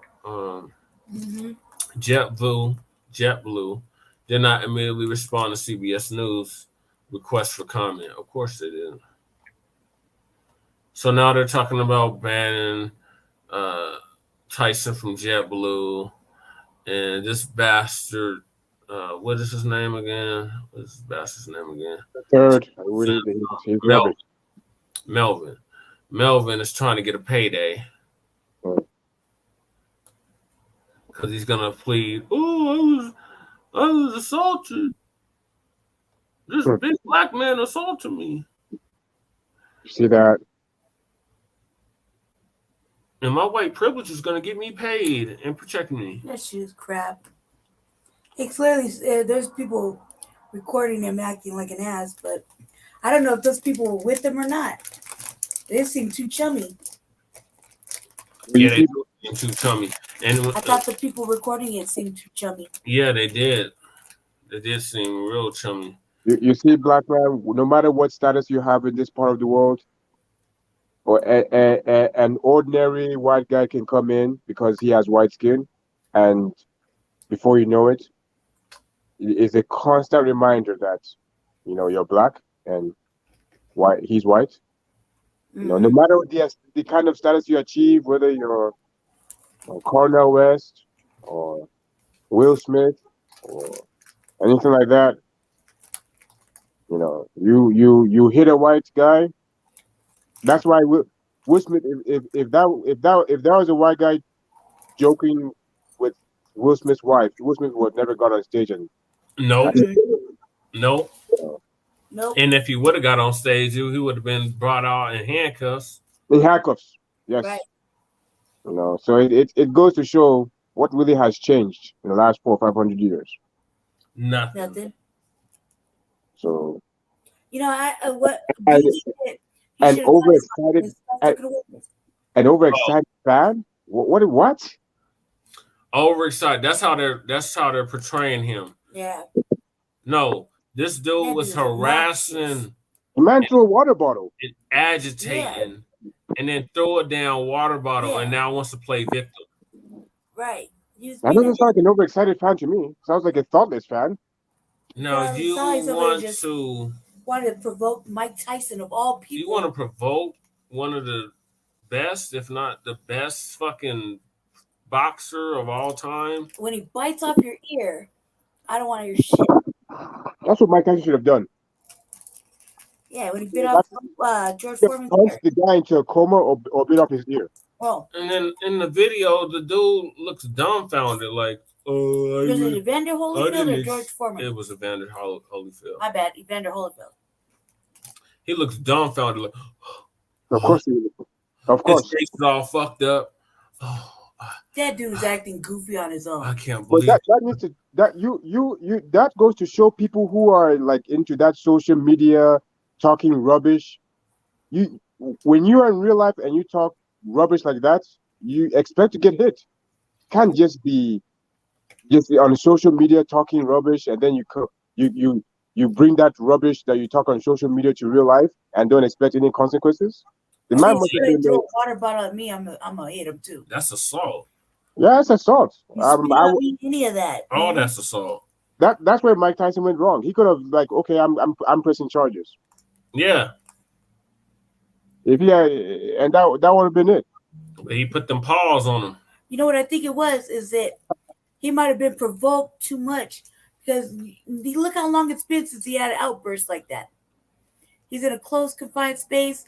We don't really know exactly what was said to him or how much pushing someone did, and then to that act of where someone disrespected him to that point. We don't really know what he had taken up until then. So we're speculating because he really keeps himself under a lot of composure. Yeah. On an everyday to day-to-day meeting, he meets all kinds of people. He does all kinds of things. So we don't really know what old boy did to him Or what if he was poking him, pushing him, or provoking him to the point where he got up after he got that water? He got up and just handled him. Because at some point, you might want to grab him and just grab him by the shirt or just real quick action or something like that. But this came to where he got up out of the seat and gave him a couple of 1-2s. How much did he have to go through? You know what I mean? We don't give him enough credit. I personally, what? I'm in my black bag. I personally think, where is it? It's over on the side of you. Where? Not right here. It's not over there? No. It's behind you. I'll see or something. Oh. Yeah, no, we just don't know exactly what he was said or what provoked him or what was going through his mind. Because I'm honestly, if somebody threw water on me or spit on me or anything like that, anybody's gonna I'm gonna put hands on somebody. That's right. Because I can only tolerate so much disrespect. And you'll be justified because that was assault. Right. So dude can't get to play the victim when he was in a small confined space, messing with somebody minding their own business. But it's on white, and I say so. Obviously, Mike Tyson still got money. It's I'm white. You're gonna side with me. Whatever story I can collaborate to make you feel sorry for me, that's what I'm gonna go with. There's no witnesses. Whoever was filming it, but that was probably a white boy too. Yep. I mean, you just have to be wise. I don't know how I would have handled that if I was in that kind of situation. No. Yeah, I would have fucked him up. I would think that he had to go through an immense amount of something because he just act out. If that was the case, Mike Tyson would be beating up everybody for years on just a simple 2-hour interaction. There's got to be something else. Like only a person could tolerate so much, and he flies all the time. We never really heard of him acting out in a while, like a long while, like years. So I blame old boy. I blame the passenger. I blame everybody but Mike Tyson. Yeah. Okay, so I'm gonna move us on to our next topic, and that is the city of Berkeley, of all places, Berkeley, California, is exploring reparations for Black residents. Again, we're still on that. Berkeley, it's a task force. Berkeley. This is in the task force. No, this is a result of the task force, but this is not the task force. This is something else. Let me share the screen. See, look, like the task force and then all these little subsidiaries. What was the point of California just doing it? They didn't say every little subsection had to get on board. Now it's like extra confusing. Yeah, so Berkeley makes this article from Berkeley side says Berkeley may explore making reparations to Black residents. If Berkeley proceeds, it will be one of a few municipalities to directly grapple with the country's legacy of enslavement. So you can see it says reparations now. That's what we're chanting nationwide. Update, March 23rd. The Berkeley City Council voted March 22nd to consider hiring a consultant in their next fiscal budget cycle to set up a reparations process. Original story. Berkeley may take a first step Tuesday toward acknowledging the harm slavery and systematic racism has done to Blacks by hiring a consultant to develop a reparations process for the city. If the city council votes to allocate $350,000 in next year's budget cycle, Berkeley will be one of a few U.S. municipalities to directly grapple with the country's legacy of enslavement and how that has led to a host of ills, including lower generational wealth for Blacks, poor education, shorter life expectancies, higher incarceration rates, higher exposure to pollution, redlining, and a host of other issues. While federal and state reparations proposals are moving through the legislatures, it is time that municipalities also address the injustices, brutality, racism, and discrimination that the Black community has faced in the past and the present. Isn't that what we've been saying here on Frontline Black News? Mm-hmm. A report. Oh, this mayor is named Jesse. Interesting. A report prepared by City Councilman Ben Bartlett, who is spearheading the measure, states Mayor Jesse Aragon. Is that how you say that? Sounds about right. Mm-hmm. This one? Aragon. I'm not sure. And city council members Terry Chaplin and Sophie Hahn are also co-sponsoring the item. Interesting. Mixture. Which will be considered on the March 22nd consent calendar. Oh, that's CJ. Oh yeah, he's back. Welcome back, CJ. Told you I'd be back. You're just in time for the reparations. I'm about to bounce because I have to work. Okay, brother Zaki, we appreciate you coming on. All right, Zaki. Peace, family. Peace. Okay, now we get into the nitty gritty, CJ. So the city of Berkeley is looking at reallocating some of their budget to creating an Office of Reparations. Where was I at? Right there. Berkeley City Council must join the conversation and take responsibility to adopt programs, policies, and practices that effectively bridge the generational wealth gap and boost economic mobility and opportunity in the Black community. This is Councilman Ben Bartlett. I guess he's one of the only Black people on council. Bartlett said people in his South Berkeley district have long advocated for reparative payments, but the call has grown more robust in the 2 years since George Floyd's murder, led to renewed cries for racial justice in the U.S. In 2020, people living in near Ellis Street in Ashby. Oh, wow, I was right there. I've been on Ashby Avenue, painted a huge Reparations Now mural on the asphalt. The measure calls for a consultant to design short. Oh, I just want to stop right there. So it's because of the new Black media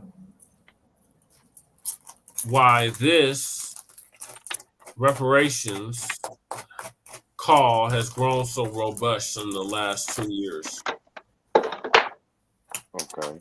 The measure calls for a consultant to design short, medium, and long-term recommendations for reparative practices. And the process would have 4 parts: reckoning, acknowledgement, accountability, and redress. For the reckoning part, Bartlett envisions a series of community meetings or gatherings and truth-telling events where experts could present statistics about how slavery and structural racism has affected Blacks. You don't think you already have enough statistics? Right. What? Just go outside. Right. Really? Hey, just go outside. This could include testimony about the impacts of redlining and environmental racism.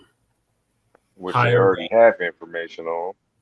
Right. High arrest and incarceration rates, economic injury, intergenerational trauma, and other topics. So just from reading that, seems like they're going against what the task force had recommended, which is right down the way in Oakland, that reparations should be lineage based. But they want to see the impacts of redlining and environmental racism. Those things happened after the Civil War. Either way, what are you gonna do about it? Like, you gonna adopt the Arms Act, or you gonna pay for the past, future present atrocities? And what the fuck? That shit just go outside right now. It's currently happening. So I was asked to read this article or look further into this by several people at the New Black Media. I believe it was Professor Black Truth did an awesome piece on this, on them trying to redefine what reparations is. For everybody else, it's a check, but for us, it's study and education. It's a lot of word salad. No income tax. No real answers. But everybody else gets a check and land, but we get a study. Yeah, ain't that a bitch? Berkeley residents. I don't understand why everybody's not as more mad or more upset about all of this. You know, everybody's just like what, like nonchalant about it. I can't understand that. And the question is, are we all stuffing it down, or what are we doing? Well, we got a taste of it in 2020, so we can bring that back and build on that momentum. And wait, what do you mean by a taste of it?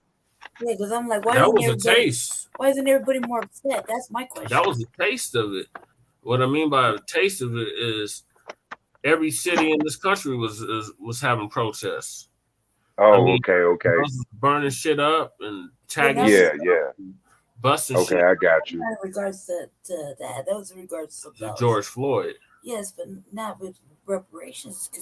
See, this is a whole different act of fucking emotional. No, there hasn't been this much buzz behind reparations since before fucking HR 40 even came into existence. I'm saying, and organizations like Cobra and shit came around. What I'm saying is, why come nobody's upset anymore about this? Because this is a lot of more confusion. Because I'm gonna answer that question, because a lot of Black people don't even think we deserve reparations. Yeah, that is true. Okay, but the ones that do, like, where's the upset? It can't be like, oh, we're the only few. The upset is gonna be in the 2022 midterms when it's a red surge. Well, yeah, I think everybody should sit it down. But I gotta finish the article. I got this article still. Berkeley residents would also talk about their own life experiences, said Bartlett. Many residents are unfamiliar with the racist aspects of Berkeley's history, said Bartlett. How are they unfamiliar with it? Berkeley.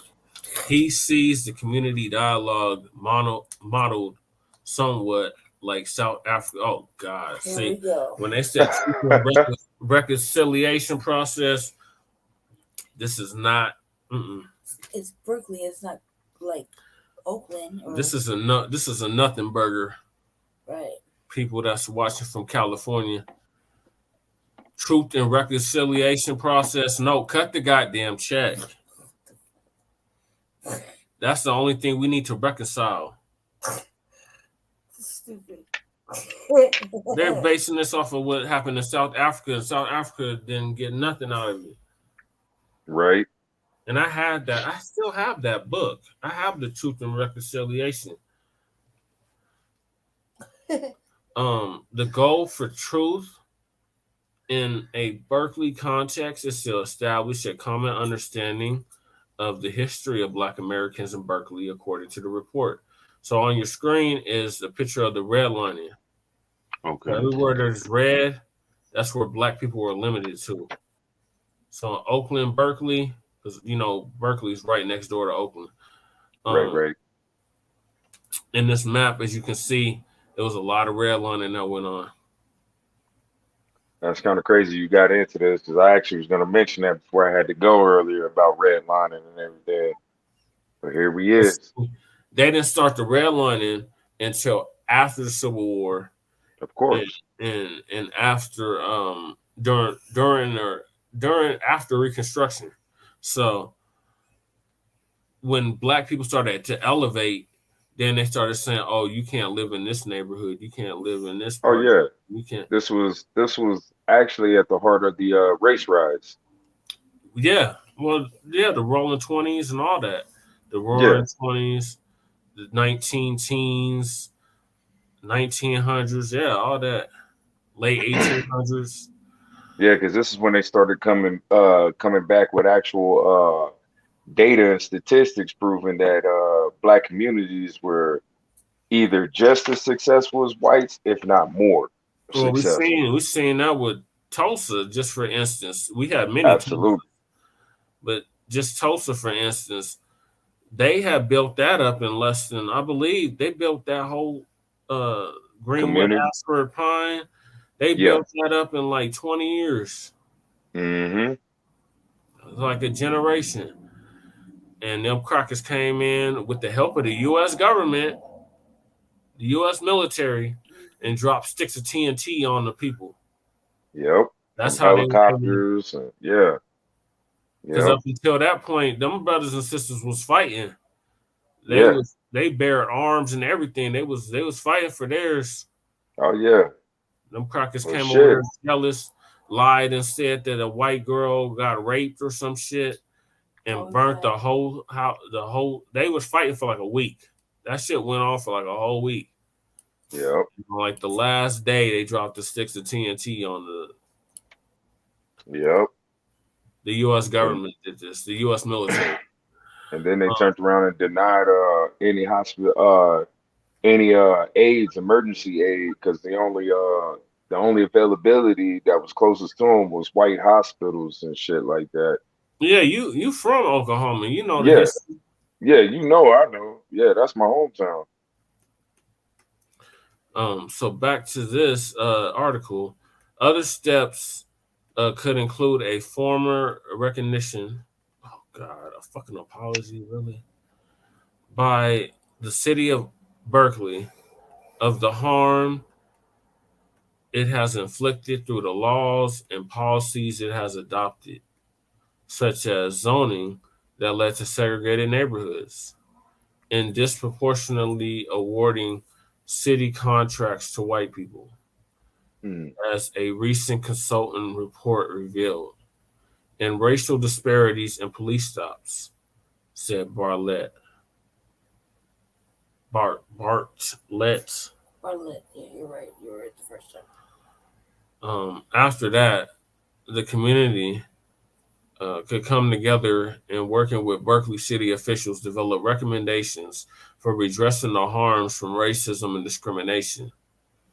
This would include economic remuneration. I'm about to look that word up. What are you talking about? See, this is why we do the research here on Front Line Blacc News, Black Family. We dissect these articles for y'all, make it plain, so even a 5-year-old, even though this show is not for children, to understand it. Malcolm said, make it plain. So that's what we do on Front Line Blacc News and our other platforms. This word means remuneration. Money paid for work or a service. Oh, okay. That makes sense. Yeah, really, the question now is what are they considering, since they don't want to look at legacy or lineage. Oh, well, I think they're going to get into that. We got to keep reading, babe. We've made something lasting and something that would take our community to the next level and close the door on the past. What? I gotta reread that. Weed. It says weed. Not weed, but weed. Make something lasting and something that could take our community to the next level and close the door on the past, said Bartlett. Dorethia Duvall, who has been a homeowner in South Berkeley since 1993, thinks the Berkeley community would benefit from a public process where the ills of racism and discrimination are openly explored. I don't think people really understand the harm the transatlantic slave trade has had on all these years, she said. The way history is taught, people think racism is a thing of the past. They don't understand that the U.S. ideology is built on the idea that Black people are inferior. It is the foundation of our country. All laws are built on that foundation. Facts. Mm-hmm. Yeah, that's not facts. Mm-hmm. Chip Moore, a cannabis business owner, member of the Planning Commission and the Police Accountability Board, oh God, said it makes sense for Berkeley to lead the way in exploring reparative payments. Reparative payments, yeah. Yeah, reparative. Thank you, baby. Yes, reparative payments. We are one of the last progressive bastions in this country. I think you're mistaken with Denver, said Moore, who lives in South Berkeley. If it isn't us to take on the hardest questions, who will? What the fuck is Oakland doing? That's Berkeley's values. Let's start the dialogue. It's already been started. This is a long-ass article. Jesus Christ. Uneven government. It's like a waste of time. Like uneven government attempts at addressing reparations. Here we go, y'all. At the end of the Civil War, formerly enslaved people had a brief hope that the federal government would provide them with assets that make the transition out of slavery, i.e., freedmen, Reconstruction. The hope came from General William T. Sherman's Field Order Number 15 of January 1865, which allocated land for Black people in what?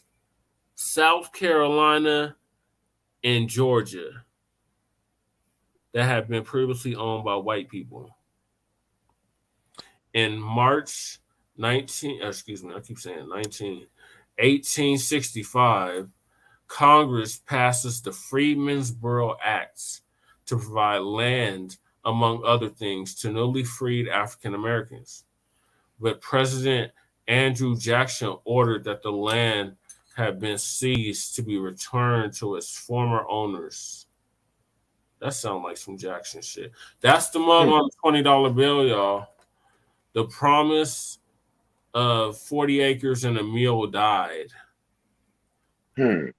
forcing many former enslaved people to return to the plantation work, which offered little opportunity for economic advancement. The end of Reconstruction and the rise of Jim Crow laws, among other policies, continued that economic disadvantage. Those policies have contributed to a huge wealth gap between Black and white people, according to Bartlett's report. White people. That was the agenda.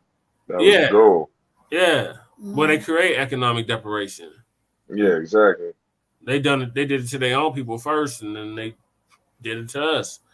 Well, yeah, because they had to see if it worked first. Right. White people have nearly 10 times as much wealth as black people.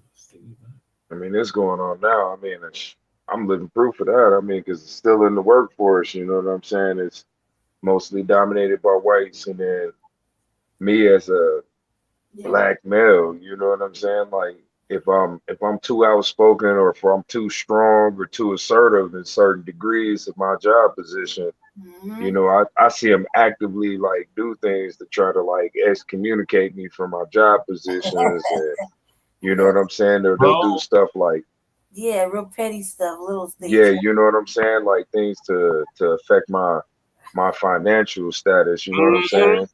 Yeah. I like because she said excommunicate me. Yeah, that's what they do. Yeah, that's exactly what they do. You know what I'm saying?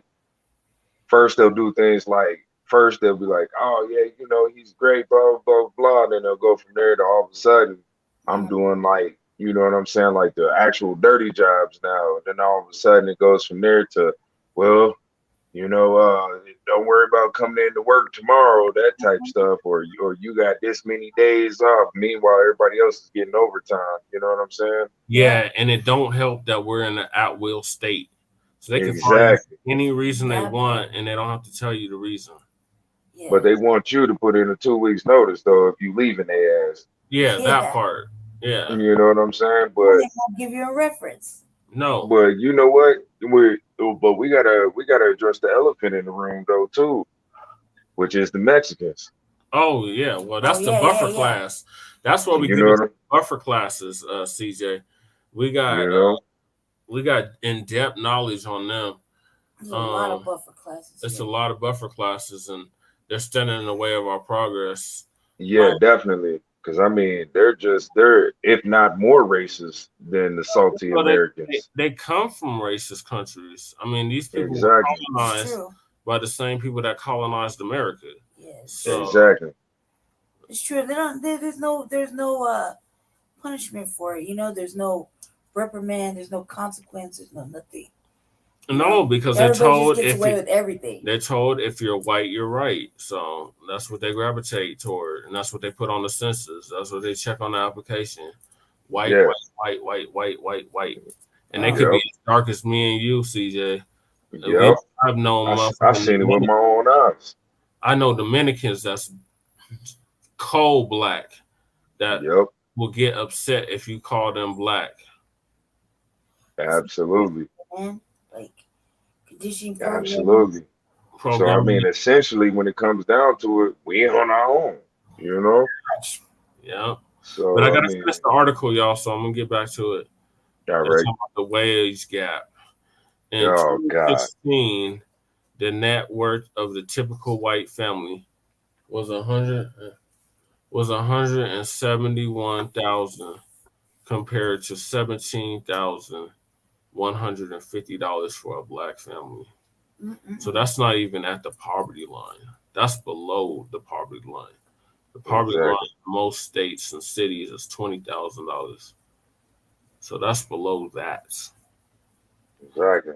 So Dr. Clyde Anderson warned us about this black family. He warned us about 2010, 2015, that if we didn't get our act together, black family, we were going to move from being second-class citizens in this country to third-class citizens.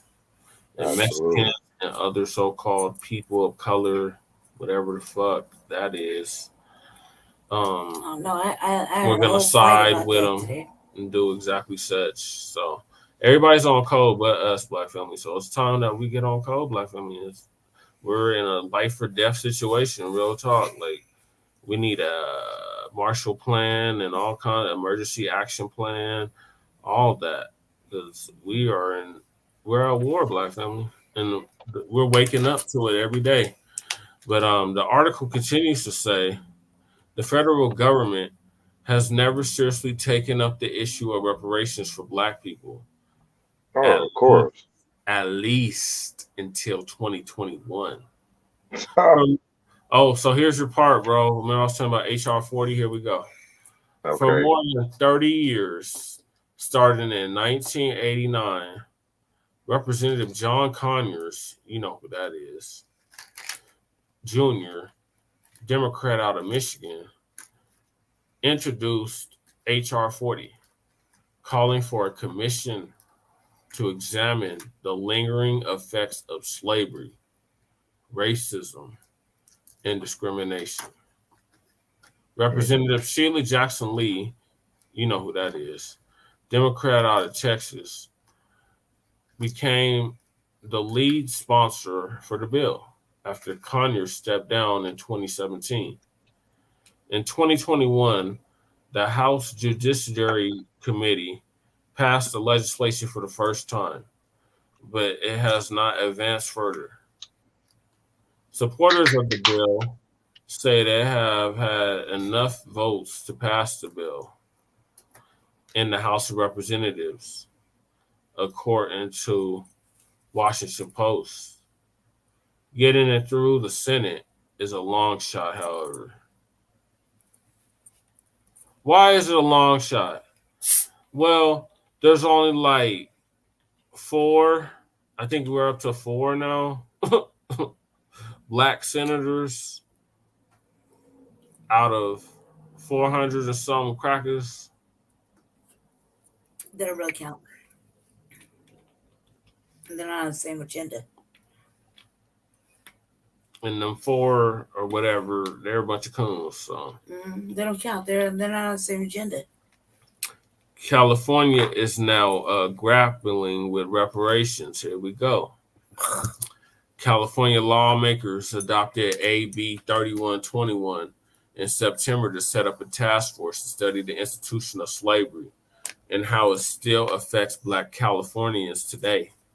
Among the members of the 9-person task force is this coon-ass nigga, Javon Scott Lewis, a UC Berkeley associate professor in geography.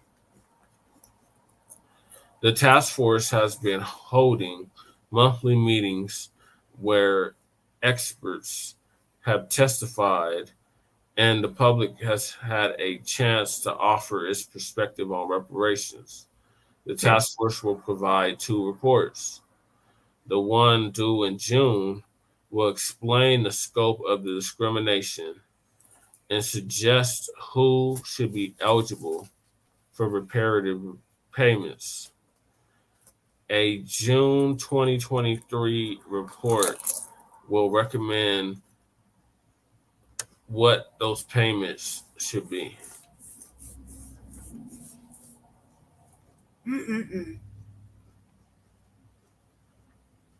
It's going to be leading to a study of how much and how long and for who and same shit.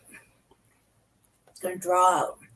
They're going to try to draw it out another year. More word salad. They have until 2023, June of 2023, to get it together. They already should have it fucking together, but they have another year before they legally, by state law, have to have this implemented. That's quick. Well, that's not quick. It's a whole year. Only a few cities have taken up the question of reparations. Where there are many citizens' initiatives to create reparative payments to Black people or to make reparative payments to Black people. Only a few cities have taken up the question.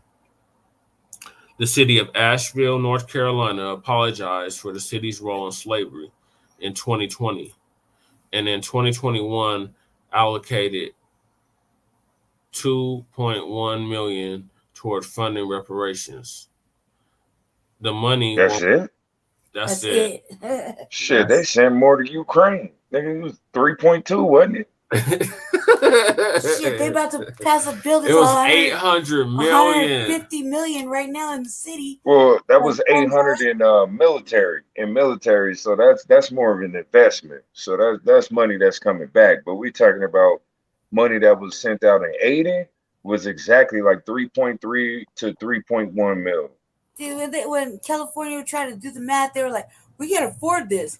I'm like, "What the fuck are you saying? They've been shelling out money all year." It's not for like annual 4 or budget. 5 years, quickly, big billions of dollars. No, because it's not to their benefit. Annual budget. Right. Yeah. No, that ain't even it. It's not to their benefit. Right, exactly. That don't even make sense.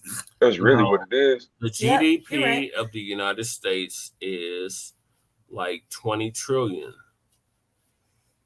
Yeah. They owe us 100 trillion. Yeah. That's what they don't want us to catch on to. Give us the fucking GDP for the next 20 years. They've been doing trillions for like the last 5 years, okay? They have plenty of invisible money coming out of their ass. Well, they just make it out of thin air. Right. And at this rate, everybody's going to digital money, so I don't understand the problem. There's been talks of us getting reparations in Bitcoin. Now, there was an NFL player. Have been giving people money in Bitcoin. Yeah, but I'm saying, like, there was a brother that played on one of those professional sports teams that got his whole salary in Bitcoin and regretted every minute of it. Right. I don't even know how. I don't understand it, but apparently this. But they say it can't be taken. They're saying if they give it to us in cash, it could be taken. Once again, from us, like the Freedmen's Bureau.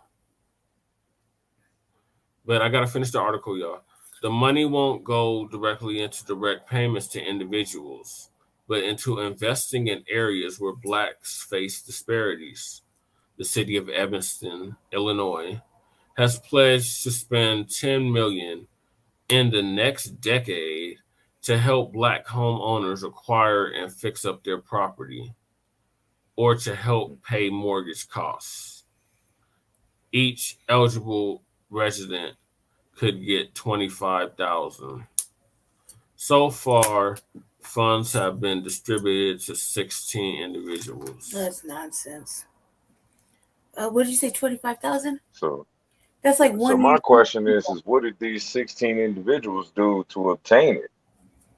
They were Black homeowners that got red lines or something to that extent. I mean, I haven't really looked into that piece of it because Evanston, it seemed like a nothing burger to begin with. So exactly. I ain't really been focused on it, but 25,000 is like the below income that the poorest person could make. Yeah, that's a barely above the poverty line. That's not even near that in over there. The poverty line is 20,000. Over there? Yeah. Well, over there is probably like 10,000. Yeah, that's what I'm saying. It's a little different. I thought it was higher. No, it'd be lower, babe. Like, we are one of the most expensive cities in the country right now. It's California. I don't understand. No, Illinois, babe. Oh, okay. Oh, my bad. My fault.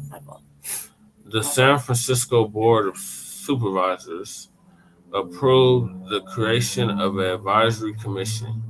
In December 2020, the address to address the harm to African Americans created by city-sanctioned policies. Detroit is also establishing a task force to develop a reparations policy, and are some other cities. Denver's going to be one of them when I become the mayor. A coalition of 13 current and former mayors have formed the Mayors Organized for Reparations and Equality. Equity. Or MORE, that's what its acronym is, to highlight the need for reparations and to push federal government to take action. Mm-hmm. Our coalition stands on the belief that cities can and should act as laboratories for bold ideas that can be transformative for racial and economic justice on a larger scale, and demonstrate for the country how to pursue and improve initiatives that take a reparatory approach to confronting and dismantling structural and institutional racism, according to the Moore website. Bartlett's report on reparations notes that there are precedents for the government to pay reparations, such as, most notably, when the U.S. in 1988, under what was his name, Reagan, paid funds to Japanese Americans for incarcerating them during World War II. How long was that? Like 4 years? Right. They instantly got theirs. I think they all got like 25,000. Oh shit! I just did something I shouldn't have. Enough to jumpstart their community and get their ass back on top. How long is the article? It's a long ass article. I didn't realize it was this long. I pulled it up. Yeah, man. Look at the scroll bar. I know, man. Man, It's right there. no, it's further up. We haven't got to the 14th Amendment yet. Oh, no. Bartlett's report on reparations notes that there are precedents for the government to pay reparations, most notably when the U.S. in 1988 paid funds to Japanese Americans for incarcerating them during World War II. But the issue of reparative payments is complex and will probably face legal challenges. UC Berkeley Law School Dean Erwin Komarniski told California's Reparations Task Force on February 23rd, or told them, and in an op-ed in Washington Post, Clem Arinsky even questioned whether reparations would be constitutional. It's always something. The man. fucking audacity. This isn't nothing. This isn't nothing unusual. That's what they just did. Any financial benefits awarded to African Americans in compensation for historical discrimination, that's putting it mildly. I would say they're just gonna give out the least if they have to. The other side of that, they're gonna drag it out. Would collide with well-established Supreme Court precedences.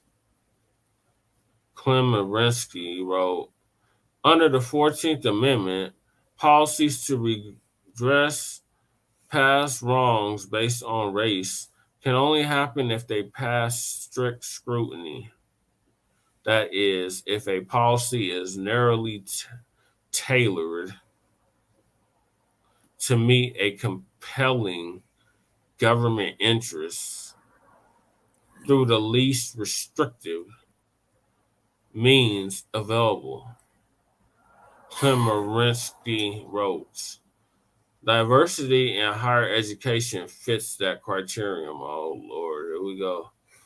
Although Klimarinsky believes the new conservative Supreme Court will strike down that provision later this year.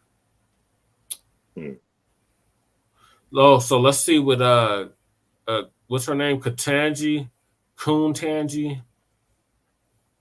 rules on that. In most contexts, though, the court required the government to show that it was redressing harm clearly caused by discriminatory policy and that government had exhausted other remedies before trying race-conscious ones, he wrote. Anyway, that is why paying reparations to Japanese Americans was constitutional, really. It addressed a specific harmful government action. How about continued action? For 400 plus years. For that reason, Klimarinsky told the California Task Force that making reparative payments to Black people for the harm they have suffered from redlining, environmental racism, mass incarceration, and other vestiges of slavery would probably not hold up in court. What? Yeah, that's what it says. It says other vestiges of slavery would probably not hold up in court.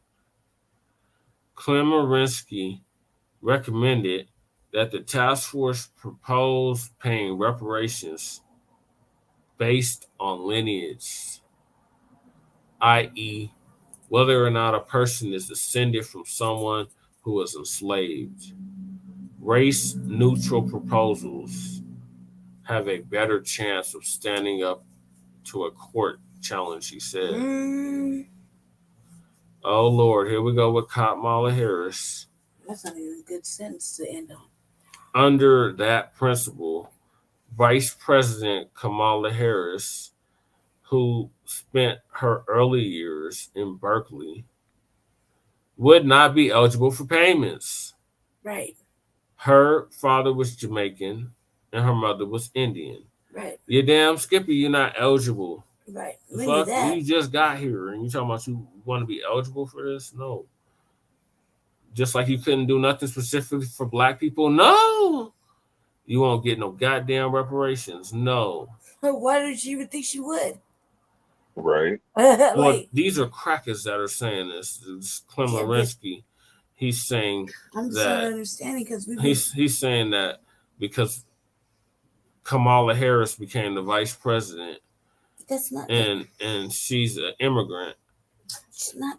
Man, she's an immigrant. We're just gonna leave it at that. She's an immigrant. This shit for like yeah, that's what I get. So they used her as an example, just to prove that just because she's Black and she's here in America doesn't make her eligible due to the fact that she's an immigrant because of her lineage.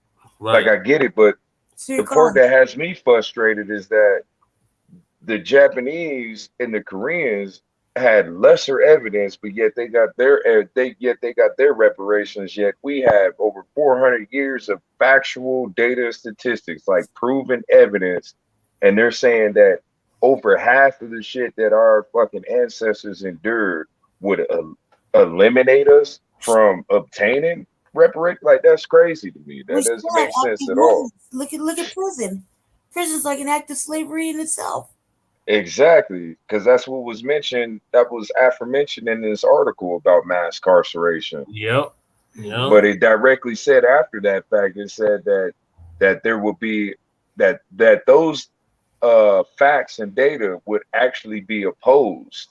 You see what I'm saying? So it's like what's really going on? Like why would they oppose like all of this factual evidence about our history in accordance to us receiving reparations? You know, like I don't know, man. It's frustrating. It's frustrating as fuck. I think what it really is because when it comes down to the nitty and gritty, even with all the technicalities, I think they realized that they would have to cough so much fucking money out, and they're trying to figure out ways to kind of like the common term that I'm used to using is nerfing. You know what I'm saying? And what it is and it's a way of like what you do is you just kind of exactly. You put everything else ahead of that. That's why HR 40 just been collecting dust since me and you been born. But I gotta finish. We're at the very end, Black family. Thank you for being here with me. Who would be eligible in Berkeley? Here we go. If Berkeley proceeds with developing a reparations policy, it will have to determine who would be eligible for payments and craft a measure that can stand legal scrutiny, said Bartlett. This is city council guy out of Berkeley. I think he's the only Black guy on the council. But anyway, would it just be for current Black residents, or could former residents who left Berkeley because they were priced out be eligible? What? I mean, well, if you base it off of lineage, it don't matter where the fuck they at today. You Right. don't have to pay. That's exactly what I'm talking about. Right. That's what is it You now? know what I'm saying? It don't matter. It's shit. Right. You know what I'm saying? Like if a couple of my aunts and uncles finally got tired of hearing the salty Americans talking about go back to Africa, nigga, they finally took their ass back to Africa, nigga. Like shit. Well, according to Ancestry.com, 23andMe, we found their ass in Africa, but they once resided here in America and endured the bullshit. So pay up. Generations, for long generations. Yeah, cut them the check. You know what I'm saying? So it's like, yeah. And I think this is why I said that earlier. This is why I think this is what they fear. You see what I'm saying? Because there's so many faucets, you know what I'm saying, that leads to the overall, conclusion of reparations for us. You know what I'm saying? And but they're really looking at it like we owe them more than what we have. CJ, hold that thought. Let me finish the article, and then we'll definitely dissect what I just looked at. Certainly, there are many former many former Black Berkeley residents who are still around. In 1979, Black people made up 23.5% of Berkeley's population. Today, Black people make up 8% of the population. See what I'm talking about? The measure the city council will consider Tuesday does not address that issue.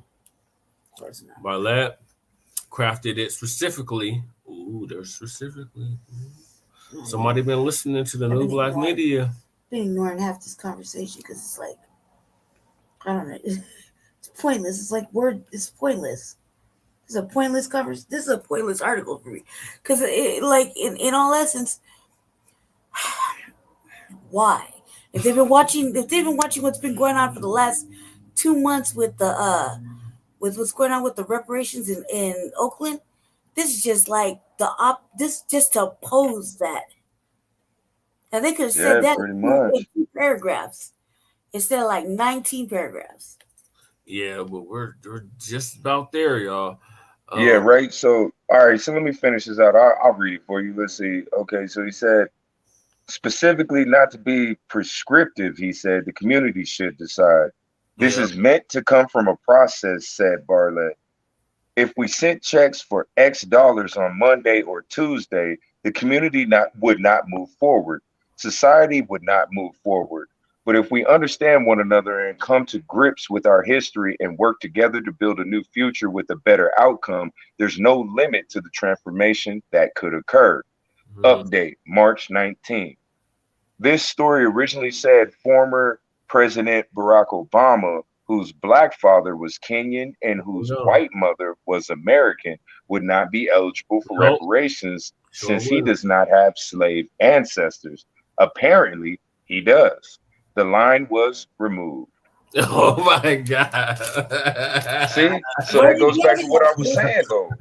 You see what I'm saying? That goes right back to what I was saying. It's because of all of the many faucets that lead to all of the actual data and statistics. You see what I'm saying? And the overall technicalities of all of the, I guess you would say, what the dispositions that we've been placed under. Yeah, in America's circumstances, you know what I'm saying, and into it would only make their overall benefit and gains for capitalism. You know what I'm saying? So I mean, honestly, at this point, the real way to shut all this shit down is to get somebody in power to literally either erase certain constitutions or to entirely, you know what I'm saying, rewrite one that will fully benefit us. You see what I'm saying? And that would call for something that will override what? The 14th Amendment, the 13th, and the 15th. There you go. All three of them was intended for us originally. Exactly. You see what I'm saying? Transgender people are benefiting off of it. Oh my God. Yeah, of course. because all of that represents, you know what I'm saying? Once again, the benefit and the gains of the salty Americans. You know what I'm saying? So we really break this down, I mean, at this point, I mean, we've already come to the conclusion of pretty much fuck it. You know what I'm saying? Because when you really look at our race of people, that's really what we're suffering from. It's a case of fuck it's. You see what I'm saying? On all levels, we're all just like fuck it. You know what I'm saying? The ones that are in the 14% to the 4% that are actually achieving, you see what I'm saying? They're looking at it like, oh well, you know what I'm saying? You just got to make the best of it. I You know got what I'm saying? mine. You get yours. Exactly. Meanwhile, the other ones that are still at the bottom, like us, you see what I'm saying? We got a case of the fuckers because we're so greatly dispositioned and opposed. The illusion of inclusion. Exactly. You see what I'm saying?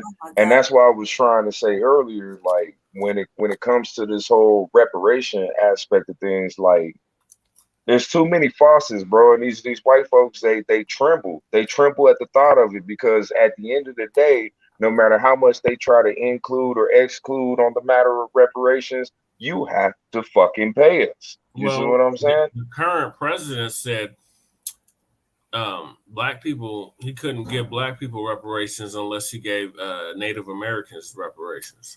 And who are the Native Americans? Us. Yeah. Exactly. So once again, it's another fucking loophole. Because that was the whole reason why the $5 Indian was fucking created. Because they realized it then. You see what I'm saying? They realized how deep the roots really tied. They were like, fuck that. Anything to keep these niggas from getting that reparations. You know what I'm saying? Here you go, $5, nigga. You see what happened under Andrew Jackson. Exactly.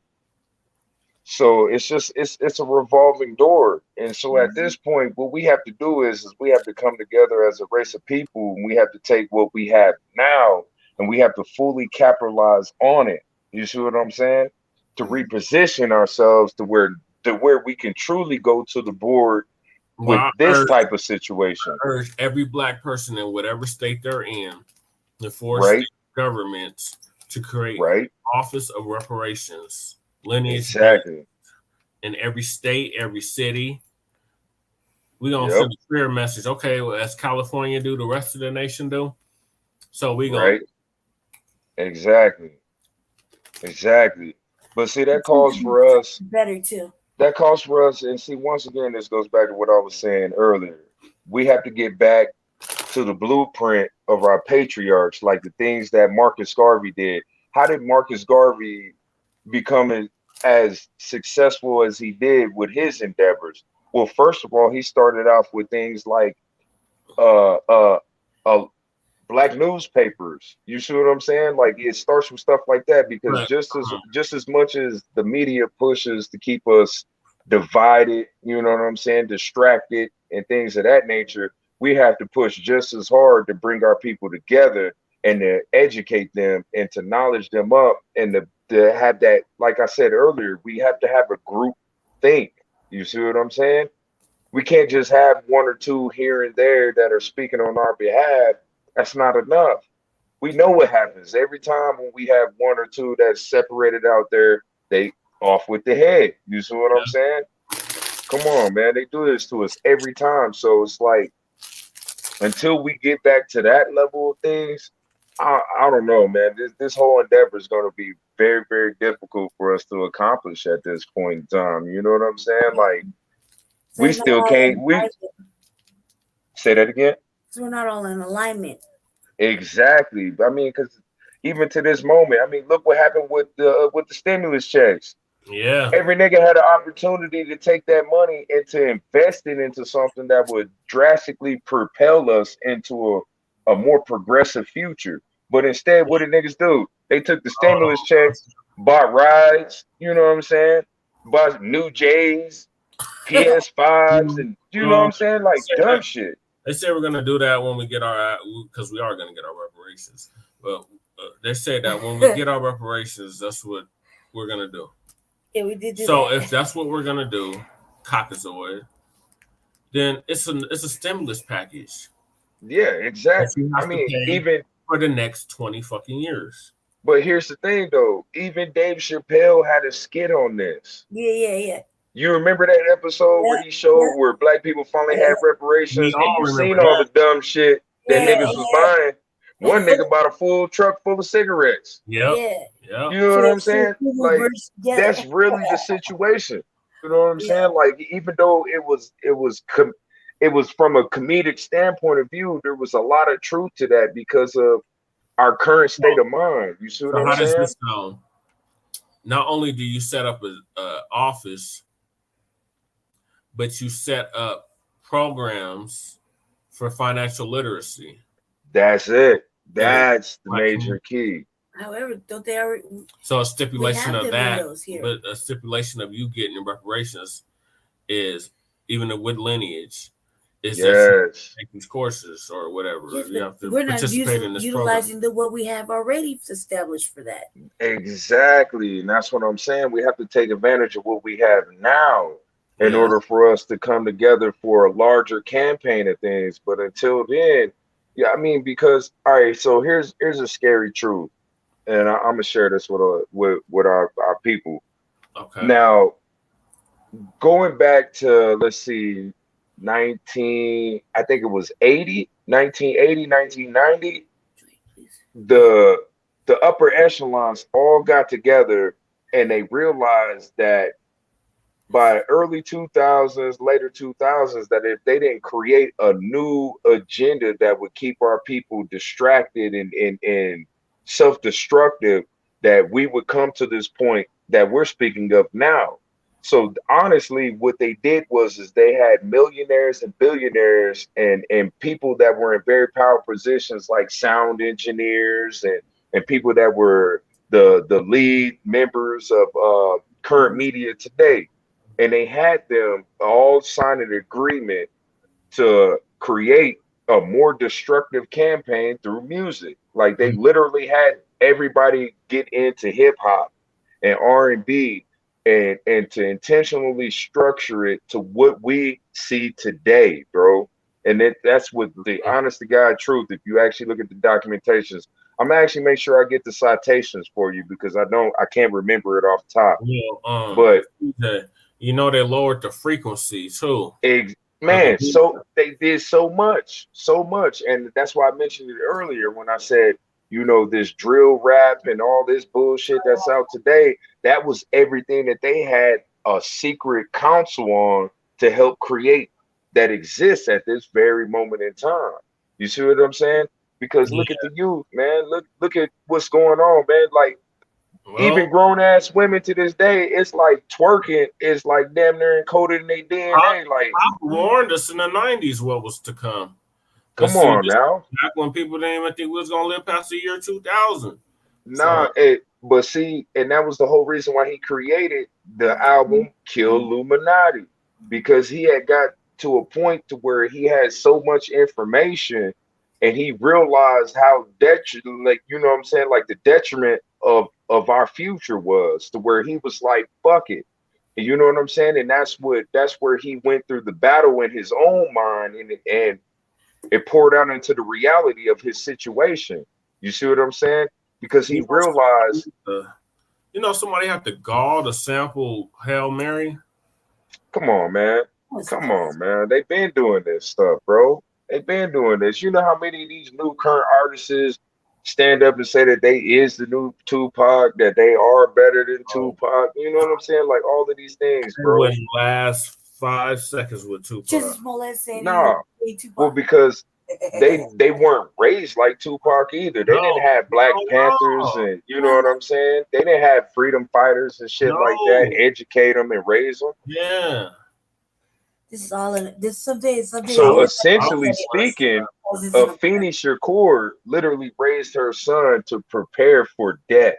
You see what I'm saying? Yeah. So through his upbringing, that was his first conquer was the fear of death. Once you conquer the fear of death, you are unstoppable, man. There's nothing you can do. At that point, your every goal is to leave something for future generations. That's it. That's it. You see what I'm saying? And that's why Tupac is still relevant to this day. because you can hear it, you can see it in his artwork. You see what I'm saying? And everything that he created, you could see it clear as day. Even though towards his demise, he was misguided. You know what I'm saying? Prophetic. What's the word? Prophetic. Exactly. Yes, exactly. It was prophetic. Due to that degree of understanding that he was raised under. You see what I'm saying? But not only that, because his position of fame, he had access, you know what I'm saying, to a whole higher level of group of people, you know what I'm saying, that had information and technology and stuff that was way beyond the masses. And so he did his best to leak that to us. And we still have whistleblowers to this day that are still doing their best to try to keep us informed. Yeah. So it's like, in the meantime, I mean, like, what's the best thing that we can do to kind of push our people into this agenda? I mean, this is one of the reasons why this channel exists, you see? Right. Exactly. So, I mean, and from there, like you said this earlier, and that's actually like, that's the truth, man. We gotta reach the youth. But here's the thing, is this more influential or as powerful as today's current music? No. You see what I'm saying? Well, we gotta make it marketable. There you go. It has to be marketable. So that's when my boy Kukizi get in. You gotta hear him. That brother got B1 flows. Okay. But see, even with us, like even here on this channel, we gotta, like you said, we gotta make ourselves more marketable. You see what I'm saying? So we gotta study things like TikTok. You see what I'm saying? Because they have something down to a science, bro. A clear science. Because it only takes them 15 seconds. You know what I'm saying? A 15-second video. But yeah, here we are pushing important information, and it takes us 2 hours and 32 minutes to get the point across. So, CJ, not to cut you off, but I got this video I want to play. Okay. It's supposed to be the update on California's reparations, but since we read that long ass article, I'm just gonna play this video, and then we're gonna Unhoused neighbors. Yeah. Okay. Yeah, but that's a good point, CJ. That's a real good point. What you just said, that last sentence. Yeah. Absolutely. That's like something we really don't even know how to answer. Right. Right. So this but is it's definitely something we can work on. Yeah, it's definitely something. Because I mean, think about it, like how old we are. You know, like you guys are in your mid-30s. I'm probably like 40. Yep. You know what I mean? And who knows what the market is, or people that look at this as older or around my age, if not, you know what I mean? It's like we do have to reach them and get it to the point where they can digest it. There you go. Yeah, and we got to go old school with new school. Right. That's it. Right. Because everything gotta be cool. It's got to be fucking. At some point, like, it's got to be enough to where they know it's this serious, you know? Exactly. Yes. Well, carry on, sir. Yeah, so I'm going to play this. Yeah, it's 23 minutes. Well, I ain't going to play the whole thing, but Professor Blacc Truth, it's a brother I've been following for damn a decade now. Okay. He did an awesome commentary on the reparations in California and how they're trying to redefine what reparations is and who gets what. Oh yeah, of course. Another way to redline our asses out of the equation. So yeah, anybody listening, subscribe to his channel on YouTube, Professor Blacc Truth. He's been dropping the truth for at least a decade. Okay. He never shows his face. I don't think he has to. And that's an important piece as well. But he says the message is the leader, the code is the leader. Lead yourself. Right. So here it is. It's Professor Blacc Truth. Moment of truth 125.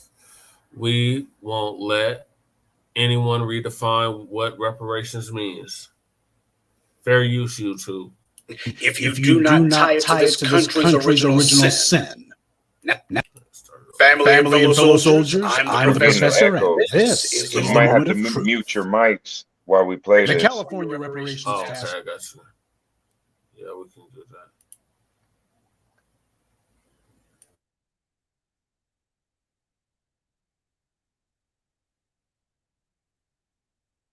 Shocked the world by declaring that they would only be limiting reparations to the descendants of American. That's perfect. There's no echo. Yeah, there you go. American slaves and not extending it to all Black immigrants who came here in the 20th century. This is crucial because reparations means absolutely nothing if you do not tie it to this country's original sin. Now, ABC, like the rest of the white media, began their propaganda offensive to attack reparations on the grounds that it's too narrowly defined. The issue of reparations has been around for 150 years plus. When was the last time or any time that the white media said anything positive about the issue? When have they said anything even remotely supporting or advocating for it? When have they said that reparations was anything other than controversial and that it wouldn't be considered, much less happen? And yet now they're suddenly sympathetic to the issue. And as far as they're concerned, it's being defined too narrowly. Apparently, the white media feels reparations needs to apply to more people. Yeah, including any white person who tries to claim that their great-great-great-great-great-great-grandpappy on their mother's side might have been on a plantation somewhere. We recognize that particular trick bag. So, as is the white media's practice, they try to give their propaganda an air of authority by claiming that experts agree with their headline. So you should swallow whatever pile of horse crap the white media is shoveling because some expert says so. First question, is it true that this person or persons is an expert? Well, it's true the white media says they are. But second question, what are they experts on? Botany, gender studies, intersectionalism, underwater basket weaving. See, the white media loves to take Black actors and entertainers and put them on TV and talk about Black people's issues with them. So when you hear them claim that some expert is saying this or that about our issues, the very first question you better ask is, what is this so-called expert an expert in? What makes them uniquely qualified to speak on this issue? Hell, what makes them more qualified than you or me? Because 90% of the time, the white media's so-called experts are just heads of nonprofit groups, usually paid for by white money, pundits on the payroll of white power who have no real credentials, experience, expertise, or even anything intelligent to say. But they will repeat the white media line, and apparently that's what qualifies you as an expert. Like in this low-key ABC hit piece, when we read the article, we see that the first expert is Lisa Holder, who was a member of the California Task Force on Reparations and apparently is a civil rights attorney. Her complaint is that reparations needs to be inclusive. Gee, were those plantations inclusive? Was the back of the bus inclusive? Were the lynchings inclusive? Get the hell out of here. The next expert shill that they bring up is somebody named Tony Burrows. He's supposed to be the founder and CEO of something called the Center for Black Genealogy. So they name drop a guy who we've never heard of, who's apparently supposed to be heading an organization we've never heard of. I don't know what they're about or who's paying them. Giving your group a pseudo-official sounding name means absolutely nothing. White supremacists do it all the time, particularly with their so-called think tanks. But this Burrows guy said he opposes using family lineage as the sole determinant of reparations. And why? He says oral history, as if family lineage is determined solely by whether you say your ancestry goes back to the plantations or not. Now, I'd like to know, who said that we should just take someone's word for it? Has anyone ever said that? So this is a false argument, a straw man. This Burrows clown is arguing against a position that nobody has taken. We're talking about providing documented proof. But Burrows is opposed even to that. And his argument against providing documented proof, he claims that many records of those enslaved are not readily available, as there is limited written history of enslaved people. Now, this sounds just like all those white supremacists, doesn't it, who try to invent flimsy doubts about how a reparations program would work? Sounds just like them, doesn't it?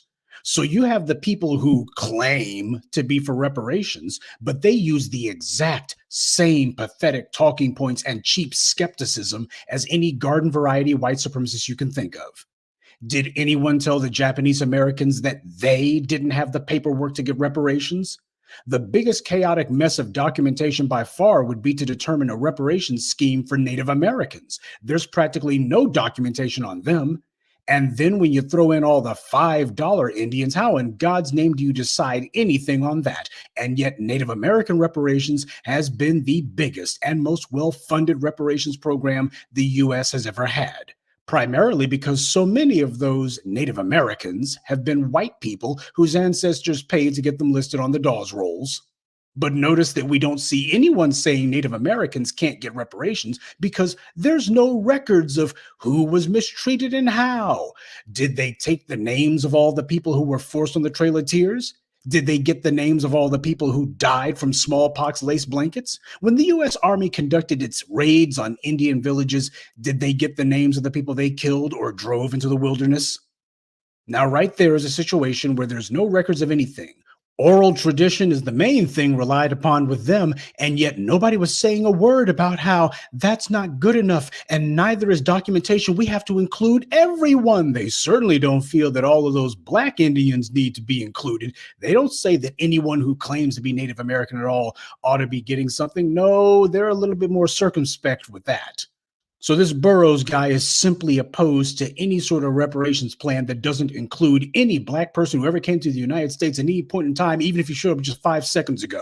He's opposed to it on general principle, though I bet you even he can't tell you what the principle is. Now, you would be thinking that these guys would actually be saying, well, you know what, maybe this reparations setup isn't perfect, but at least it's a start. At least it gets the ball rolling. And at the very least, it gives us a foundation to at least get some money moving, right? And you would be wrong, because then there was Camilla Moore, who happens to be another member of the Reparations Task Force in California, and she said direct cash payments is only one form, but then there's also restitution, and then satisfaction in the more symbolic forms of reparations, like a formal apology commemoration. This woman is an idiot. First of all, this woman doesn't seem to know what the word restitution even means. Unless she's got a magic wand or a time machine, neither she nor anyone else can make restitution for what this country did to us, because it took our ancestors' lives. It took their opportunities from their children and did this to us for generations all the way up to the present. It took people's dignity and their ability to live their lives in peace. It took away what potential those people had to become. You can't restore that, but you can make the bastards pay for it. But she tries to use weasel words.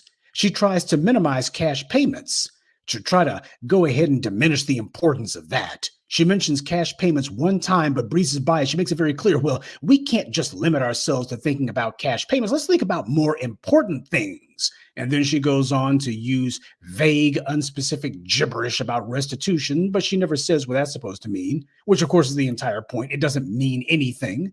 It's just supposed to divert us away from talking about money, because that was her job on this task force, to derail and divert the conversation away from reparations as cash payments, and she failed.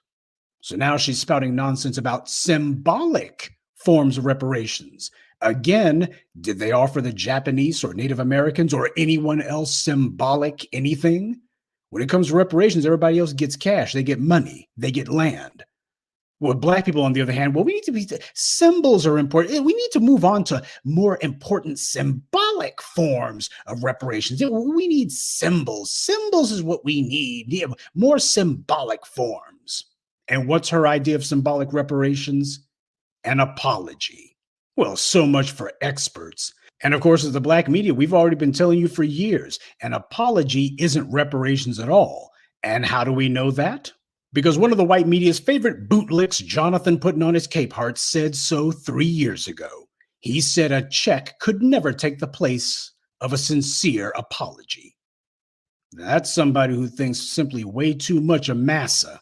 And don't kid yourself about how low down this down low Capehart is. His cowardly and damnable words, those weren't the sentiment of someone who merely felt that cash reparations would never become a reality, so he was asking for the most he thought he could get. This wasn't somebody who was simply mired in defeatism. Capehart opposes reparations of any sort. He has his white media job, he's got his white husband and his white audience, and as far as he's concerned, his job is to keep all of them happy. He thinks that he's part of that society. And cash reparations, why, that would make all of the white media executives at MSNBC or the Washington Post that Capehart shills for, that would make them unhappy. Readers, particularly non-Black readers, who would be giving all sorts of vitriol and hatred, he would certainly be ultra hypersensitive to any criticism or opposition that they throw up. So he wants to go ahead and do that to make sure that they are perfectly pleased with him across the board. And of course, there would be all kinds of awkward pillow talk between him and his white husband. Now, when bottom feeders like Jonathan Capehart and these bootlicking bastards on that task force are whining like this, that lets you know they're terrified of what massa will think. That's how you know we're on the right track. In order to get what we're supposed to get, we're going to have to make this evil white supremacist system do things it wasn't designed to do. That California task force was supposed to either bury the idea of reparations altogether. If they couldn't do that, they were supposed to define reparations as being for everyone. That was supposed to be their job. But the grassroots mobilized and forced them to do things that they weren't supposed to do. As Dr. John Henrik Clarke said, when you make a demand of white supremacy, you must make sure that it's something requiring them to give up their power. White society has no problem giving us an apology because that doesn't cost them anything. It changes nothing and it means nothing. They can and often do apologize all day and all night. They don't have to sacrifice one iota of power to do that.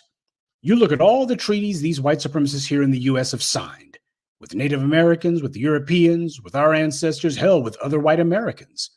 And they've broken practically all of them. So you can keep your apology. We already know what these white supremacist word is worth, and it isn't worth spit. An apology from these white supremacists would be an insult. You want to make the scumbags sorry? You take a chunk out of their behinds, hit them in their wallets. Because that's why they embarked on this whole genocidal white supremacist jihad in the first place. To monopolize the world's resources and the wealth of the world, and to force others to build an empire that they would then take and hand over to their descendants intact. Take that from them, and you've made them sorry. That must be the goal, because anything else is a waste of time, including making feeble excuses about why we shouldn't put any pain on the white supremacists. Now, notice that the excuse-making bootlicks never ask who qualifies as Black. Even if we were stupid enough to go along with their reparations for all, then who would that apply to? Can someone who just got to the U.S. last week claim to be a victim of historic racism in the U.S.? What's the cutoff point? See, by clearly defining reparations as being for the descendants of American slaves, you have specified exactly who it applies to. And you have attached it to a historical event. It's quantifiable, it's definable, unambiguous. There's no question that your ancestors and you yourself have been wronged by this country and are owed for it. You can go ahead and tell them exactly what happened. You can tell them how long it's been going on and who did it. And for the white supremacists, that's the problem. So what they need to do is to muddy the waters and to do it fast. Just understand there's not one of their phony, lying talking points that would not apply more so if reparations were for all Black people, and that's the entire point. They want to have it both ways. We've made the issue clear and inarguable. They need to manufacture some doubts and questions and kick up some white noise so they can derail this thing like they've done with every other attempt at racial justice policy in this country. But as goes California, so goes the nation. So for the grassroots to pressure California's Reparations Task Force to correctly define reparations as specifically being for the descendants of slaves in this country means that potentially the grassroots can define reparations nationwide. They lost the fight to make reparations for everyone. So now they're resorting to a fallback position to try to define what reparations is. That's why this Camilla Moore clown was saying that claptrap, trying to diminish the importance of cash payments as just being one form of reparations. And what we need to focus on is non-cash reparations. How about an apology? Because that's real valuable, isn't it? But she's not alone. Berkeley City, California has claimed that they're starting a so-called initiative to address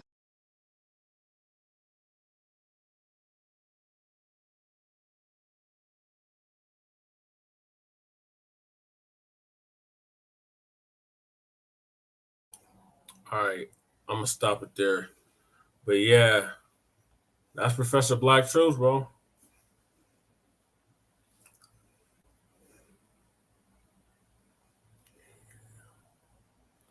I mean, that he literally just touched on everything that we was discussing. Yeah.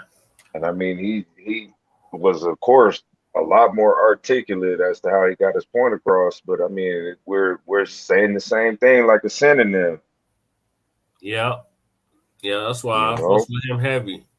Professor Blacc Truth, Tariq Nasheed, the Black Authority, Jason Black, Vicky Dillard. I mean, I could just shout them out. We got a whole list of them that is on some pro-Black B1 agenda.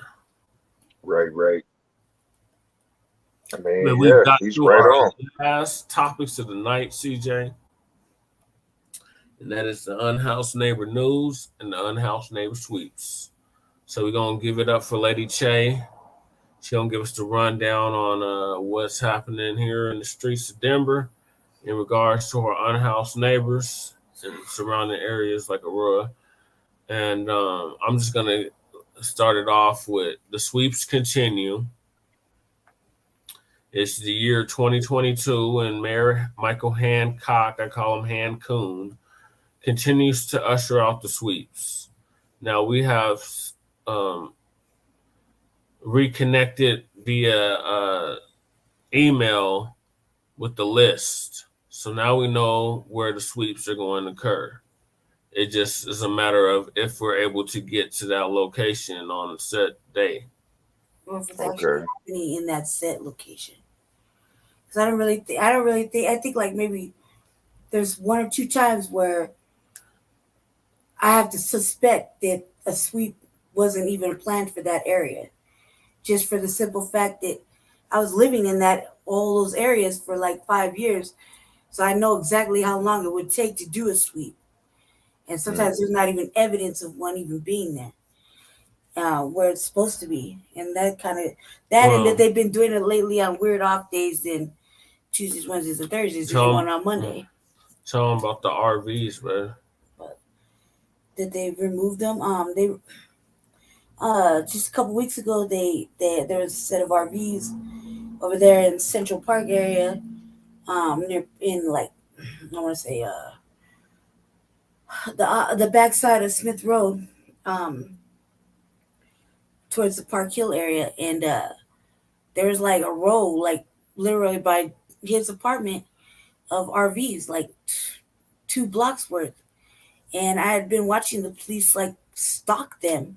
All of a sudden, they were all gone, and all the trash and stuff that they had moved across the street from their location was still there.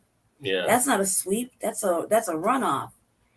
You know, a sweep carries on of the cleanup crews, the trucks. You know what I mean? There was no signs placed, and I watched the police like harass them. You know what I mean? Because I cruise around over there all the time, so I watched them follow me around, a little bit.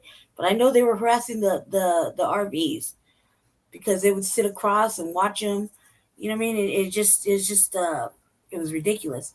One day, like on a Saturday too, they were just gone, and all the remnants of them being there is still there. Still. So they never cleaned that up. Never. You know what I mean? So that there's right always there, a pigsty over there. I find that to be kind of like crazy to me, and that you can't normally you normally they'll leave. Campers might leave and they might be gone for a few days, and they'll always come back to that little area because they can't go very far. They haven't been back in weeks, and I think that maybe they moved across the tracks. But yeah, I think they did. I've seen some things over on the other side of the tracks is not as severe as what I last seen.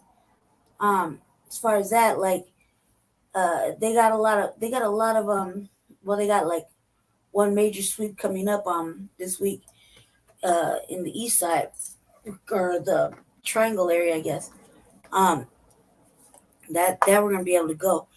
It's just been hard, man. Like the timing and everything with everything. You know what I mean? My question is, where are all the motherfucking service providers that are out there clout chasing all the time with the damn cameras? You know what I mean? And they always filming.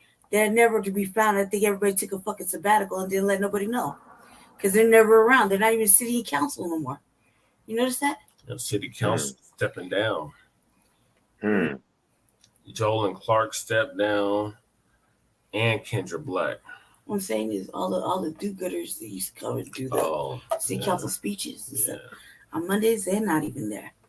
You notice the diminish of them? Well, they keep changing up the quorum. What does that got to do with it? That's deterring people from even participating in the shit. But you make us participate? Yeah, but I'm a political candidate. Before that, there's no excuse for that. If we could do it, they can't do it. I'm legally a political. Before that, though. Yeah. There's no excuse. Where's my sabbatical? Like, I think they took a sabbatical. Like, they're not. Nobody's around. Make it make sense. You don't even see them. You don't hear nothing about them. There's no filming. These people are like on it, clout chasing. Where are they? It's been months, like almost 2 months. Well, they limited it to every 90 days. But they're not even doing it out there in the field. You know, as I said, it would make sense. What you're trying to say is only in city council would it make sense. We're talking about actively at the sweeps, filming it, clout chasing, you know, thriving off the homeless shames and whatnot. Oh, you're talking about Denver Homeless Out Loud. I'm talking about the service providers. That's a whole list of people. Yeah. It's like 7 people. But it includes Denver Homeless Out Loud. Okay, 2 of those and 5 more. You see what I'm saying? Something with the semantics. It doesn't matter. They're on sabbatical. She's talking about Jesus Unsaved and the Unsamaritan House. I'm talking about Mutual Monday, John Stoughton. I'm talking about everybody and their damn mama. You know, where did they go? That's what I'm talking about. Who cares what where they work for? They're not providing shit. They're just cloud chasing. Because that's what they're called. Jesse, are you serious? I'm so done with this. All right. Semantics, Black family. Anyway. Continue, man. I don't know what else to say at this point. The mayor continues to arrest people at Union Station. Now we're up to like 1,000, I think 1,100 or 1,200 arrests last 4 months. And nobody can count for where they are now. Where are all the people they've arrested in 4 months? You can't possibly tell me they're on a tour of the jail. I can't believe that. And especially they can't even sell the lie to me that everybody they picked up is pushing major weight down there. You can't sell that lie to me either. It's a vagrancy and a minor misdemeanor of maybe paraphernalia and a whatever they're doing at that moment. So where did they go? Nobody knows. Nobody has an account for them, especially since they're trying to take away the PR bonds. This was the mayor's thing was to pick them up off the street. He said we're not playing politics, and he's going along with the other mayors that are now incarcerating and keeping them in there for whatever reasons. They'll make it work. I wonder if they belong to that legion that we were reading about called More. It's like a league of mayors. No, dude, because the League of Mayors was trying to do the right thing. If you're reading it, this is one mayor trying to lock up everybody so he can continue to build buildings and shit that are like skyrocketing high that nobody can live in. That sounds like Hancock. That's what we're talking. Cuz, are you serious? That's what we're talking about right now. So Michael Hancock continues his fuckery. Michael Hancock, Jesse. I'm not Jesse. I don't name drop. Okay, that man, right? I said coon. I just say that man continues to. He doesn't want to politic anymore. He just wants to lock everybody up so he can start cleaning up the street. because white tears do matter. Shit. So they're getting their way, and it's not really solving anything. The other one issue that I like to bring up, Black family, is I don't know if anybody had seen it, but I kind of went off on Fox 31 on the news program. They decided to play this treachery that Governor Polis and their tokens that decided to put out, talking about another $150 million bond they want to pass for the same goddamn services we already got. And I just couldn't handle it, and I was like, no, and like rolled caps and talking about how this is a failure. Don't do it. If there's a God for homeless people, don't let it pass. That Kathy Alderman should be fired, and everybody underneath her. This is like she's perpetuating like the system. But we already got 4 or 5 programs to do the same thing, which is nothing. And what they're talking about is another 2 or 3 campuses of the same thing, which is nothing. They got shelters that people don't even want to live in. And there's all kinds of wrongness with this bill, and basically where the governor was like, we need to look at our municipals, or what do you say, our city electors or such. Yeah. The city people, like the mayor and whatnot, for change, and they would support it, et cetera, et cetera, et cetera. But it's $150 million bond or a bill. Not to mention, they try to talk about these 2 other little agencies, or this one agency, and they had somebody who had successfully passed. That motherfucker is not relatable. That's just a token piece. Like a token piece is not even relevant. I was a 5-year graduate 5 years ago.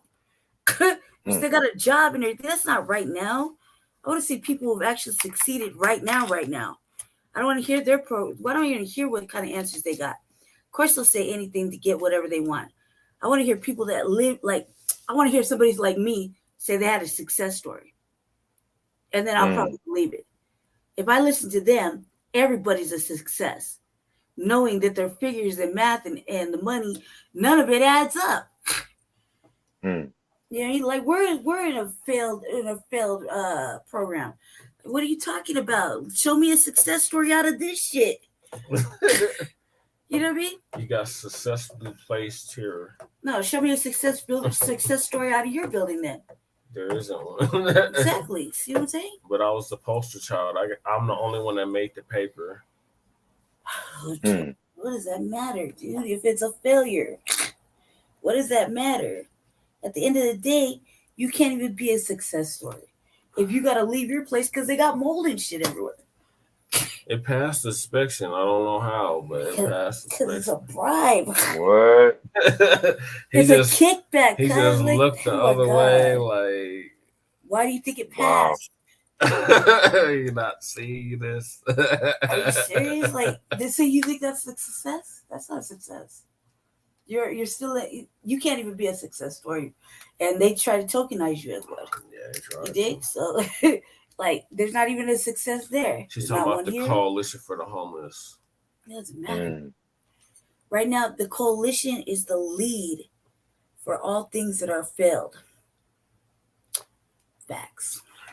Even my own nurse could tell you that right now off top. She said she's been working around the coalition with patients like me. She said they've all been on the street at the end of the day.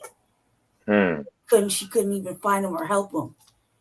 Wow. Even if they were in those programs. Because they're doing all these damn sweeps. She's like, my nurse that comes to do my medicine in the morning, she's like, I'm surprised you even have a place. Wow. And she's been doing it for like 10 years with the coalition. So wow. I can't fathom anybody giving them any more money and not burning their building down. They told me it was going to be 1 or 2 years before I got housed. They wow. housed fusion in 2 months. Wow. But see, I was actually going to ask you that too, because even I had a little taste of that too, and I was just going to ask, like, I mean, what's the actual like circumstances and conditions of most of the people that are passing through these type of environments or these type of resources? You know what I'm saying?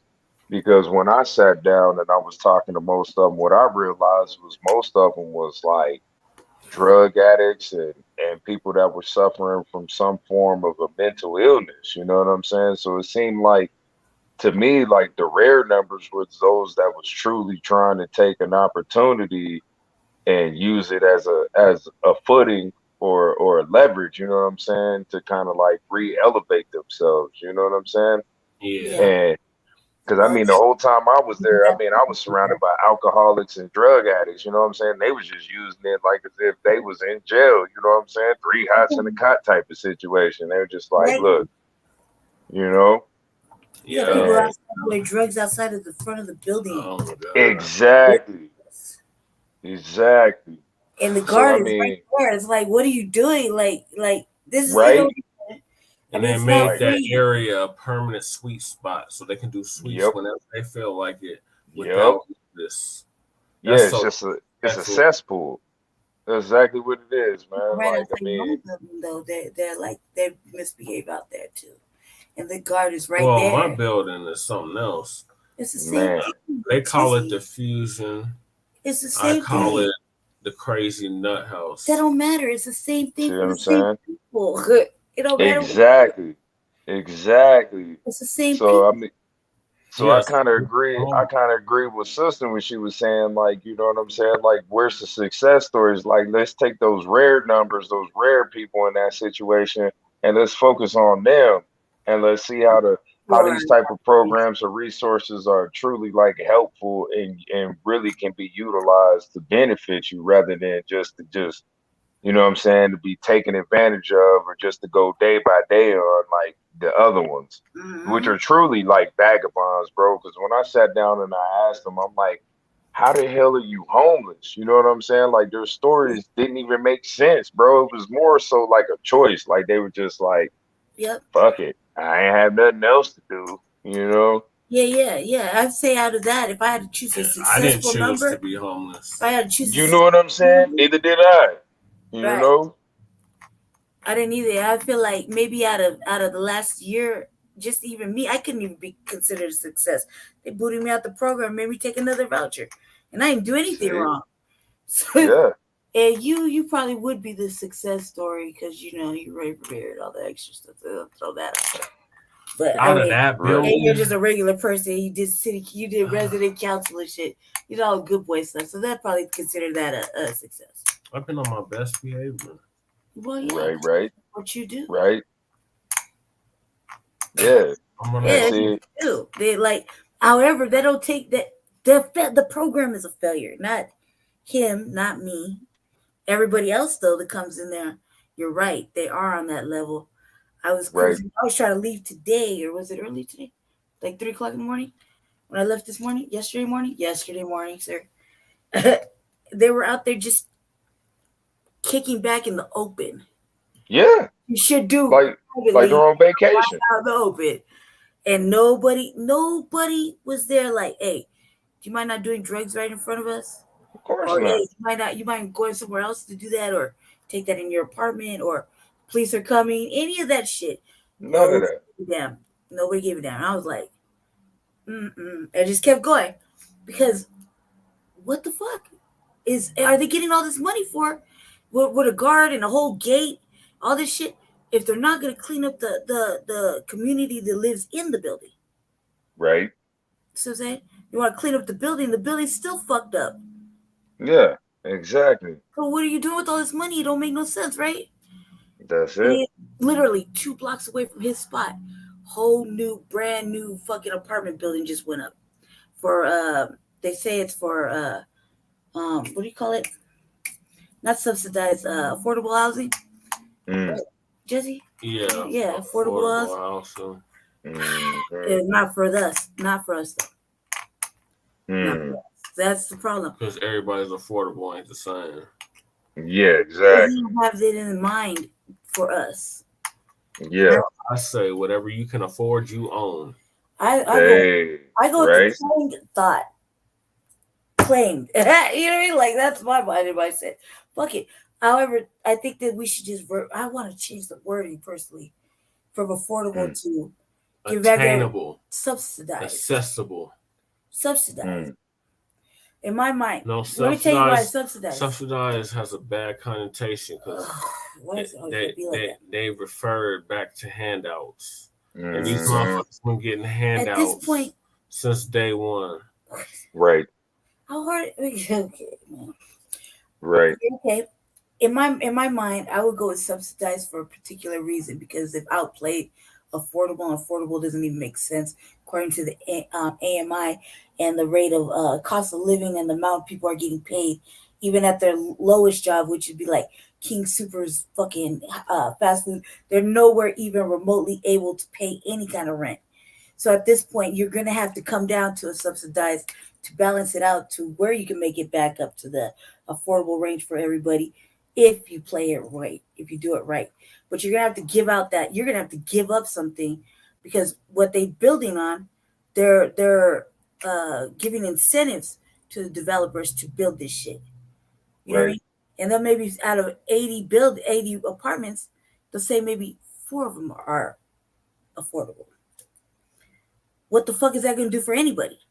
Because they paid the linkage fee and they opted out of making majority or a high number of their units affordable. Right. What I'm saying is that all of it has to be changed. It can change. There's a lot of money out there that was borrowed against. Well, I say that the linkage fee needs to be increased because right now it's too cheap for them to opt out of creating affordable housing. What do you figure? That's pretty interesting. It's really cheap. You're just talking about the incentives that they're offering developers. The developers are paying like $1.50 to just like do whatever. What? How is that possible? Like, make that make sense. How is that possible? Because look at all the buildings that are going up. We just have another building, like, they'll be done next year. Because they're paying that fee, babe, and it's supposed to go into the affordable housing fund. $1 per square foot of iron? Like, you're talking about like 30 feet in the air. You know what I mean? They got buildings going up left and right. The linkage fees, babe, like they vary by the city.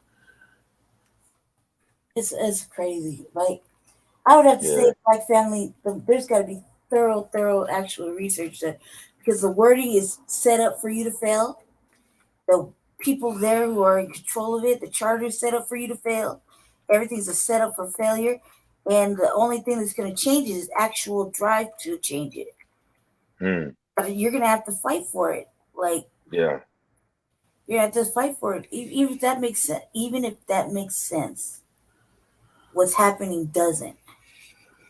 Right. It doesn't even line up with what you just said. Like, see what I'm saying? It's all set up to fail all over.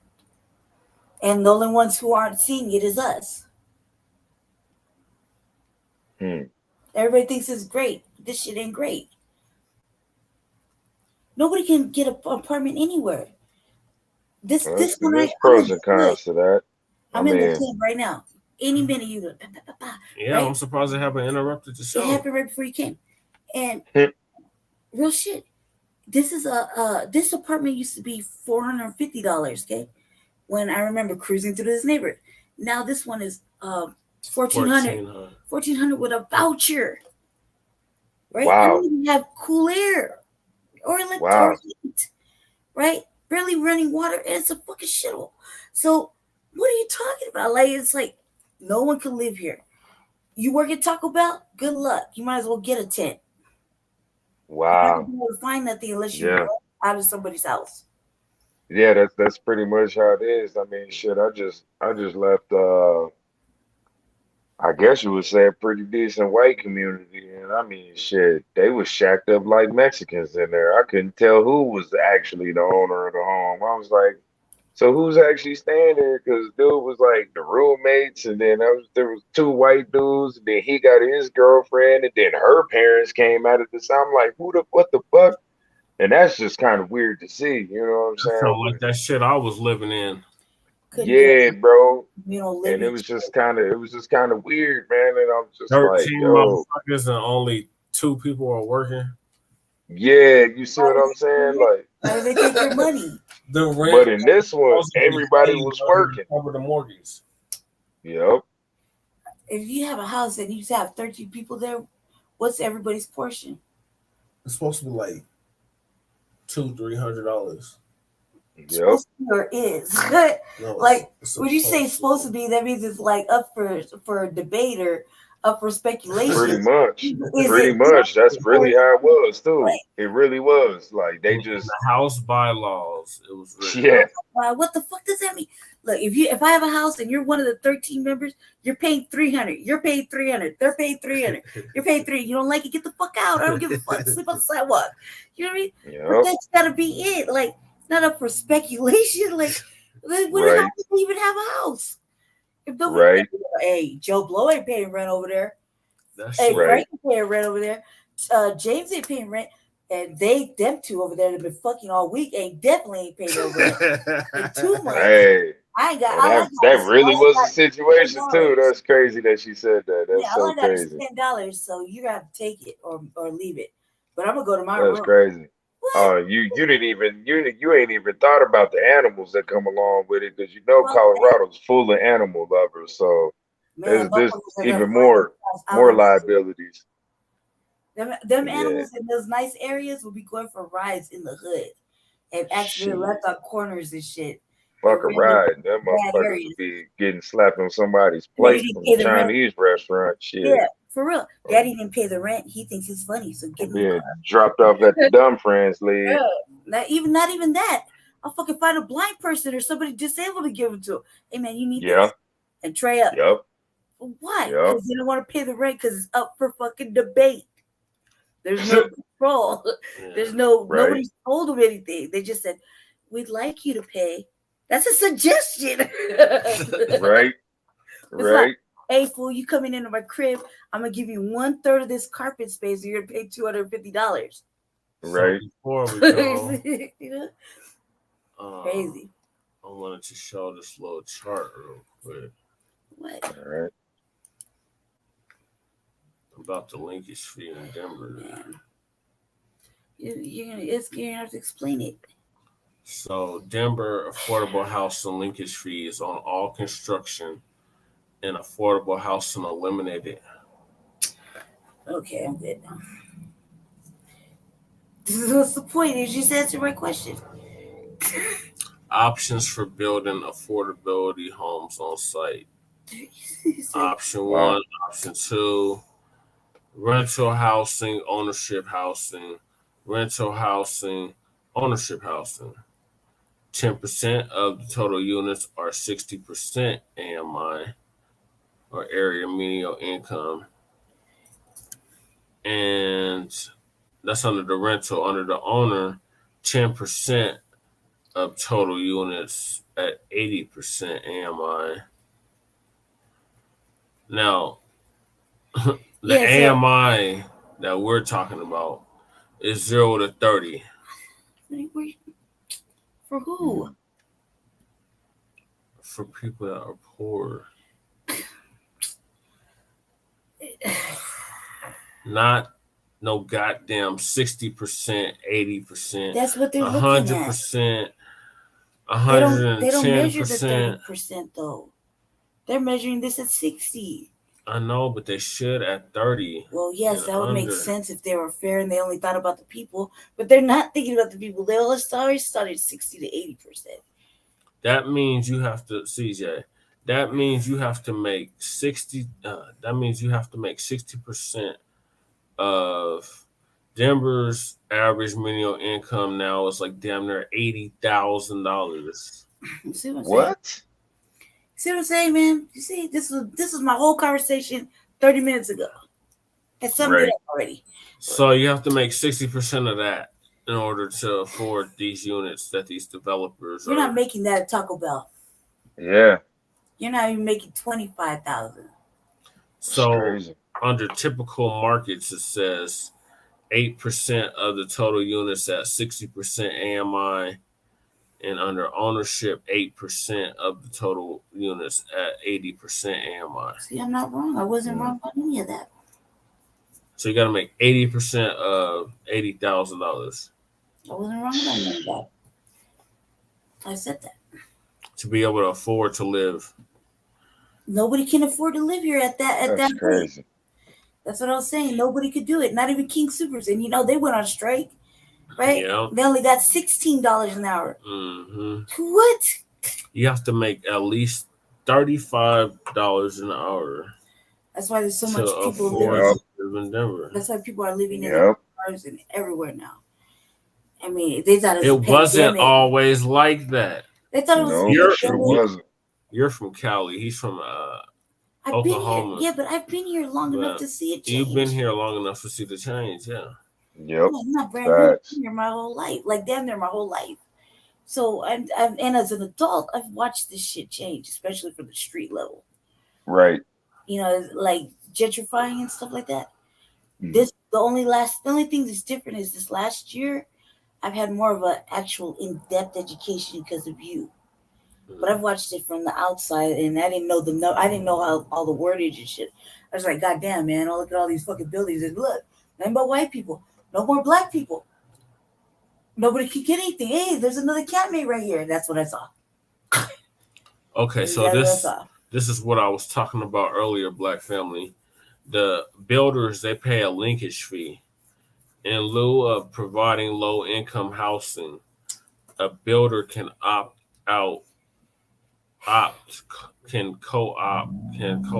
for linkage, can opt for linkage on smaller projects, 9 units or less. It's a choice. Let's say they are building a townhome project, east 1,600 feet, that has 4 units. The builder would have to pay a fee of $11,200 a unit in 2024, $7 a foot, or almost $45,000. It's a choice. Just in linkage fees for the project. It's a choice. They opt out. They choose to one or the other. It's a choice. That's why nobody can have a place to live. They're making the financial choice. Yeah, this is the new fee on top of all the other fees costs for building. I get it. Builder will be forced to focus on high-end properties as there is more margin for higher cost properties to absorb the cost. So in other words, they're choosing to make it inaccessible for the regular person to have, so they can fill their pockets. Basically, they want a return on their investment. Yeah, that's exactly it. So it's a choice. So they choose to continuously to screw us. That's summed it up. Bullet points. That was right. Because how they're looking at it is one way or another, it doesn't matter, you know what I'm saying? Like he said earlier, they're looking at their return on their investment, and they don't give a damn where they jack it up to. They're like, shit, eventually somebody's going to be able to afford it because they're going to want a roof over their head. It's kind of like with gas prices, you know what I'm saying? Like, they could jack that bitch up to $10 a gallon by tomorrow. Motherfuckers is gonna figure out a way to afford it because they got to get back and forth to work. You know what I'm saying? A lot of people are gonna adjust. You're gonna see a lot more motherfuckers riding bicycles, but you're still gonna see a lot more. You're still gonna see a fair amount of people still in their vehicles making it work. You know what I'm saying? So that's how they're looking at it. They're looking at it like, shit, it's a necessity. You need this, motherfucker. So regardless, you will pay it. You will figure out a way to pay this to make sure that you have this. That's how they're looking at it. It's fucked up, but I mean, it's the way the cookie's crumbling. But at the same time, you know what I'm saying? Like, who are the ones that really get to be able to take advantage of this shit? Like we said earlier, what was that word that you used about the other ethnicities that are kind of like the obstacles for us? Oh, buffer classes. There you go. It's the buffer classes. That's it, right there. it's the Arabs, it's the motherfucking Indians. You know what I'm saying? It's the Asians. refugees. It's the Yeah, refugees that are fleeing political turmoil in their own country, and yeah, want to come over here and reap the harvest of foundational Black Americans. exactly, exactly. You know what I'm saying? And then the majority of those that are like, you know what I'm saying, that are financially, you know what I'm saying, like comfortable is gonna be the whites. You know what I'm saying? So it's just it's a new form of gentrification, man, and it's their way of re re-identifying, you know what I'm saying, lower class from the upper class, you know, because they've already admitted that there really ain't no such thing as a middle class. You know, that's an illusion. So, you know, that disappeared in the 80s. Exactly, you know. So I mean, that's just where we at right now, and that's the whole reason why everybody's got to really get on top of, like, you know, all of these financial transitions and all these golden opportunities that we have now. Because if you honestly look at it, in 2020, a lot of the poor could have literally pushed themselves into the upper class by having, you know what I'm saying, like the simple knowledge of just investing alone, bro. Like from AMC to Netflix, you know what I'm saying, to Boeing. Like there were so many businesses that were literally $1 a share. Because when COVID had hit and all that shit had hit us, everything plummeted when the entire nation was forced on lockdown. And then they gave us the stimulus right after that while the stocks were still at an all-time low. You see what I'm saying? Now, if you go and you look at those same stocks that dropped, that damn near plummeted, you look at them right now, bro. Man, you slap yourself in the face. You honestly would.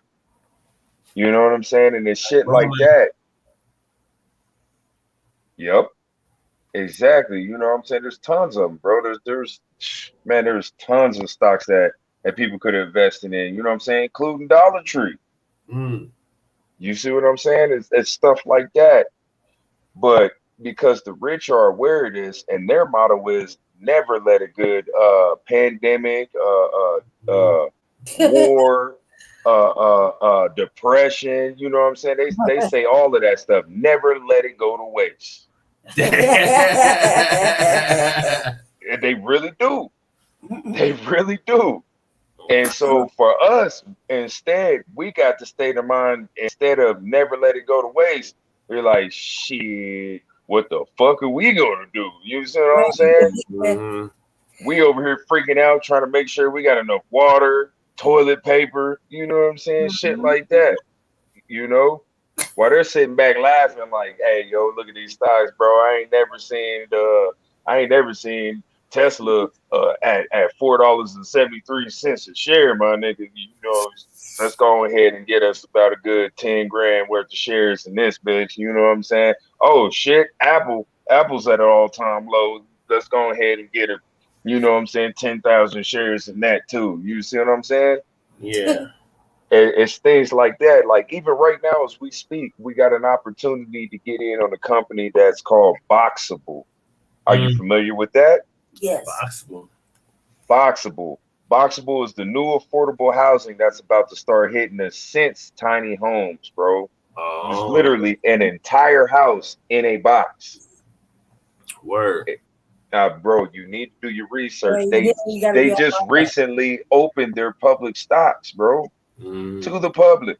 If you got $100, bro, that $100 about to turn into several grand just by simply investing into it right now.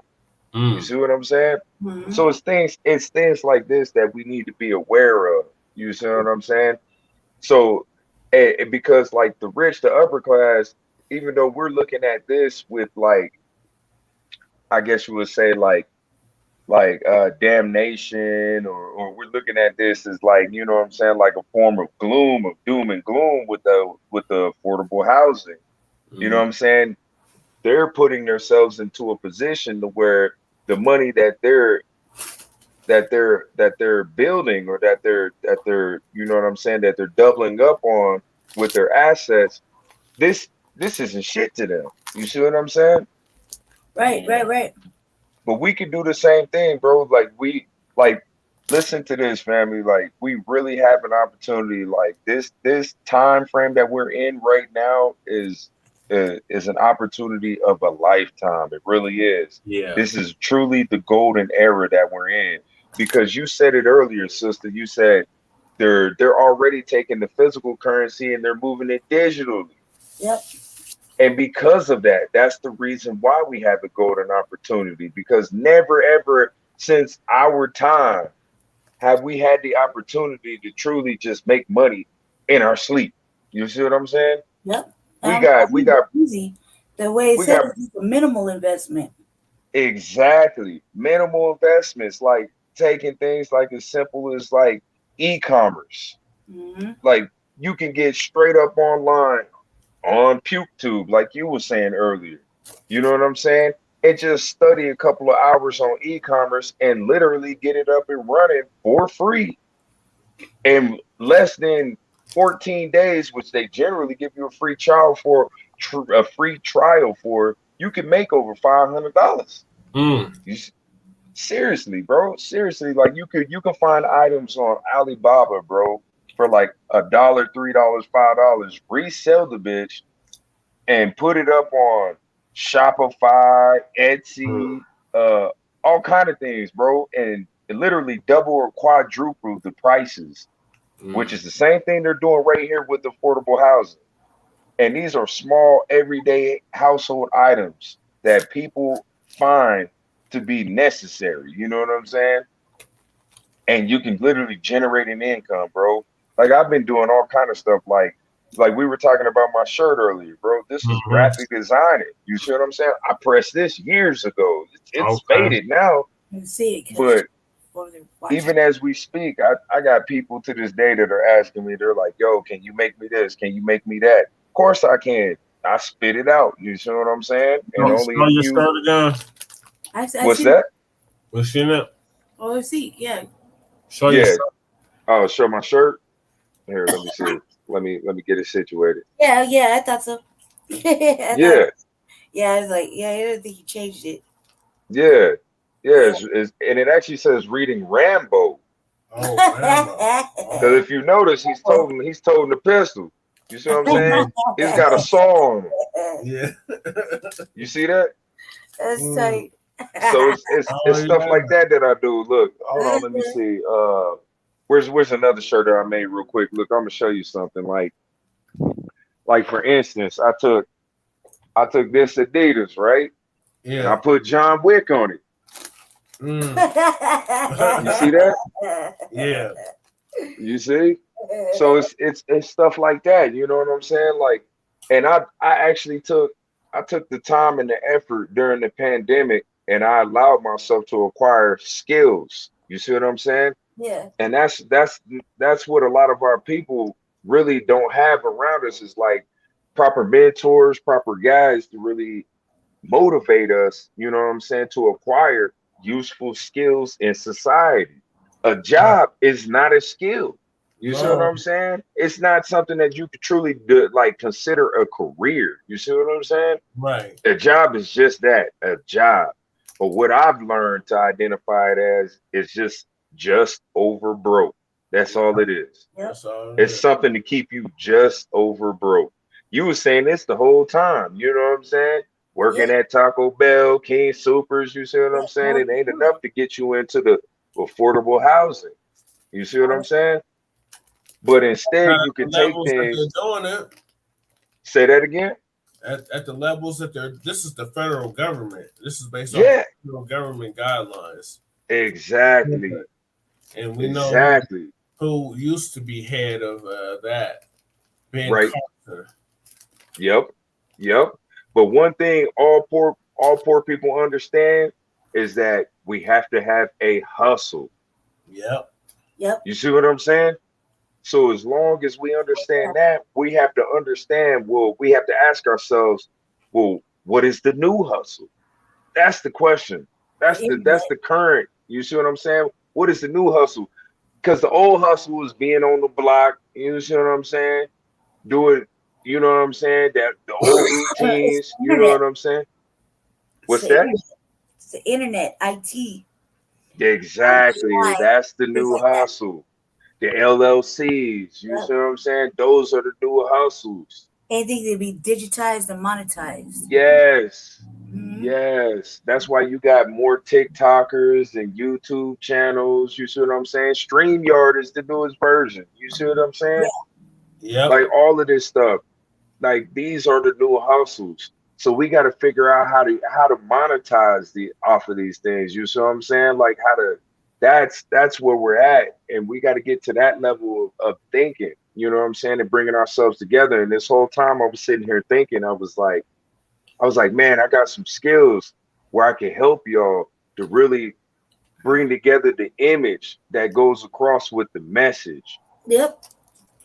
You know, so we really gotta get together and we gotta make this stuff happen. You know what I'm saying? Because you got the information, but the marketing is what's missing.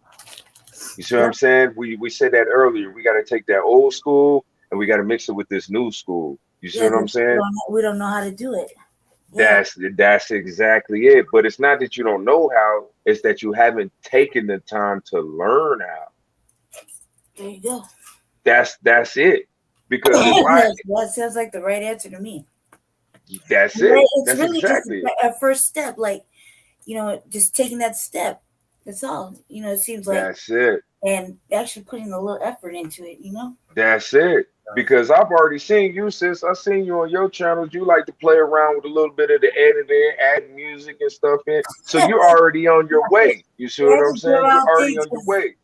I have attention deficit disorder. But hey, ain't nothing wrong with that shit. Damn near over half of us is diagnosed with that same thing. Like, I gotta keep it moving. And plus, I feel like when there's days where I'm like really on it. I'm like, man. And then one thing is that I like to explore all kinds of viewpoints and stuff like that. I've been exploring a lot of different things. I just never really pay attention. It drags out. You know. Hey, but you know what? That's where it stops. Exactly. That's where it starts. That's exactly where it starts. So what we're gonna do is after we end this channel, after we end this and everything, like I said, we're gonna sit down. I'm gonna actually make sure to keep in touch more often because like I got a lot of information that y'all need to obtain with helping, like, you know what I'm saying, improving the marketing and the image of all of this. You see what I'm saying? Because once we get that together, oh man, watch the views go up, bro. Yep. Watch how it goes up. Yeah. And then the message can truly spread the way that we intended it. Right. You see? Because that's what matters right now. Because you said something earlier, sis, you was saying like about, you know what I'm saying, about funding, about trying to get those things together and how you don't know how to do that. You see what I'm saying? But it's not as a normal person as it is. I lived my whole life out there, like doing nefarious shit. So even coming up with legitimate money is like, whoa. There you go. You see what I'm saying? Conscious. There it is. You know? Yep. So we got what it takes. We got what it takes. We just got to come together, man. And that goes for our people on a large scale when it comes to this whole communicative campaign, you know? Yes. We got what it takes. We need the right players in the right position. We don't need everybody to be leaders. We don't need everybody to be followers. We need everybody to acknowledge their skill and get in their position and just play their role. That's it. It's that simple. So there's no reason to overcomplicate it and stuff, but there's some things I'm gonna share with you, brother, and I'm gonna show you how to like really chop and screw your content to where you can break it down in little small pieces. You see what I'm saying? It really take like, you know, this whole 3 hours and really section it off to where it could be like 15-minute, you know what I'm saying, episodes where it's like, boom, hey, brothers and sisters, hey, Black family, you know what I'm saying? Bam, bam, bam, get the message across, boom. And then the other half of this 3 hours, it will be the next 15 minutes. You see what I'm saying? And it'll go off like that to where it's all containable. You know what I'm saying? In messages, it's gonna be powerful. It's gonna be very powerful. But we got this. We got this. We definitely got this. Because I love the information, But the thing is it makes it hard to kind of retain when it's stretched. You know what I'm saying? Because even I notice, I'm like, damn, it's 2:00 in the morning. Fuck, like, you know what I'm saying? I'm like, I'm getting tired and shit. But I'm like, yo, this is important information that we need to know. Right. But in the back of my head, I'm just like, but yeah, how do I keep myself interested long enough to really, like, you know what I'm saying, accept it for what it's worth and be fully engaged at the same time? Yeah. Yeah. You know what I'm saying? For the attention spans. Yes, brother, that's it. That's it. Because this is important stuff that everybody needs to know in our communities, man. They need to know what's going on around us and who's doing what and why, you know? Well, so we definitely got to get that. That's what we are ourselves on doing on Frontline Black News and the Revolutionary Agenda and Shabaka's Black Experience Enhanced. Shout out to Frontline Campaign. Yep. That's right. Tap in and tune in, I guess, you know. Yes, yes, Black family. Hey, we all got what it takes, you know. Let's get there. Let's play our roles. Let's find our positions and let's play them. We gotta stick to the assignments. Yeah. Yeah. So thank y'all for tuning in to season 2, episode 7 of the Frontline Black News. Thank you to brother Zaki for coming on the show. Thank you to brother CJ for coming on the show. Peace, family. Peace, love, light, and Black empowerment. Yes, thank you. Thank you. I say. I'm gonna close it.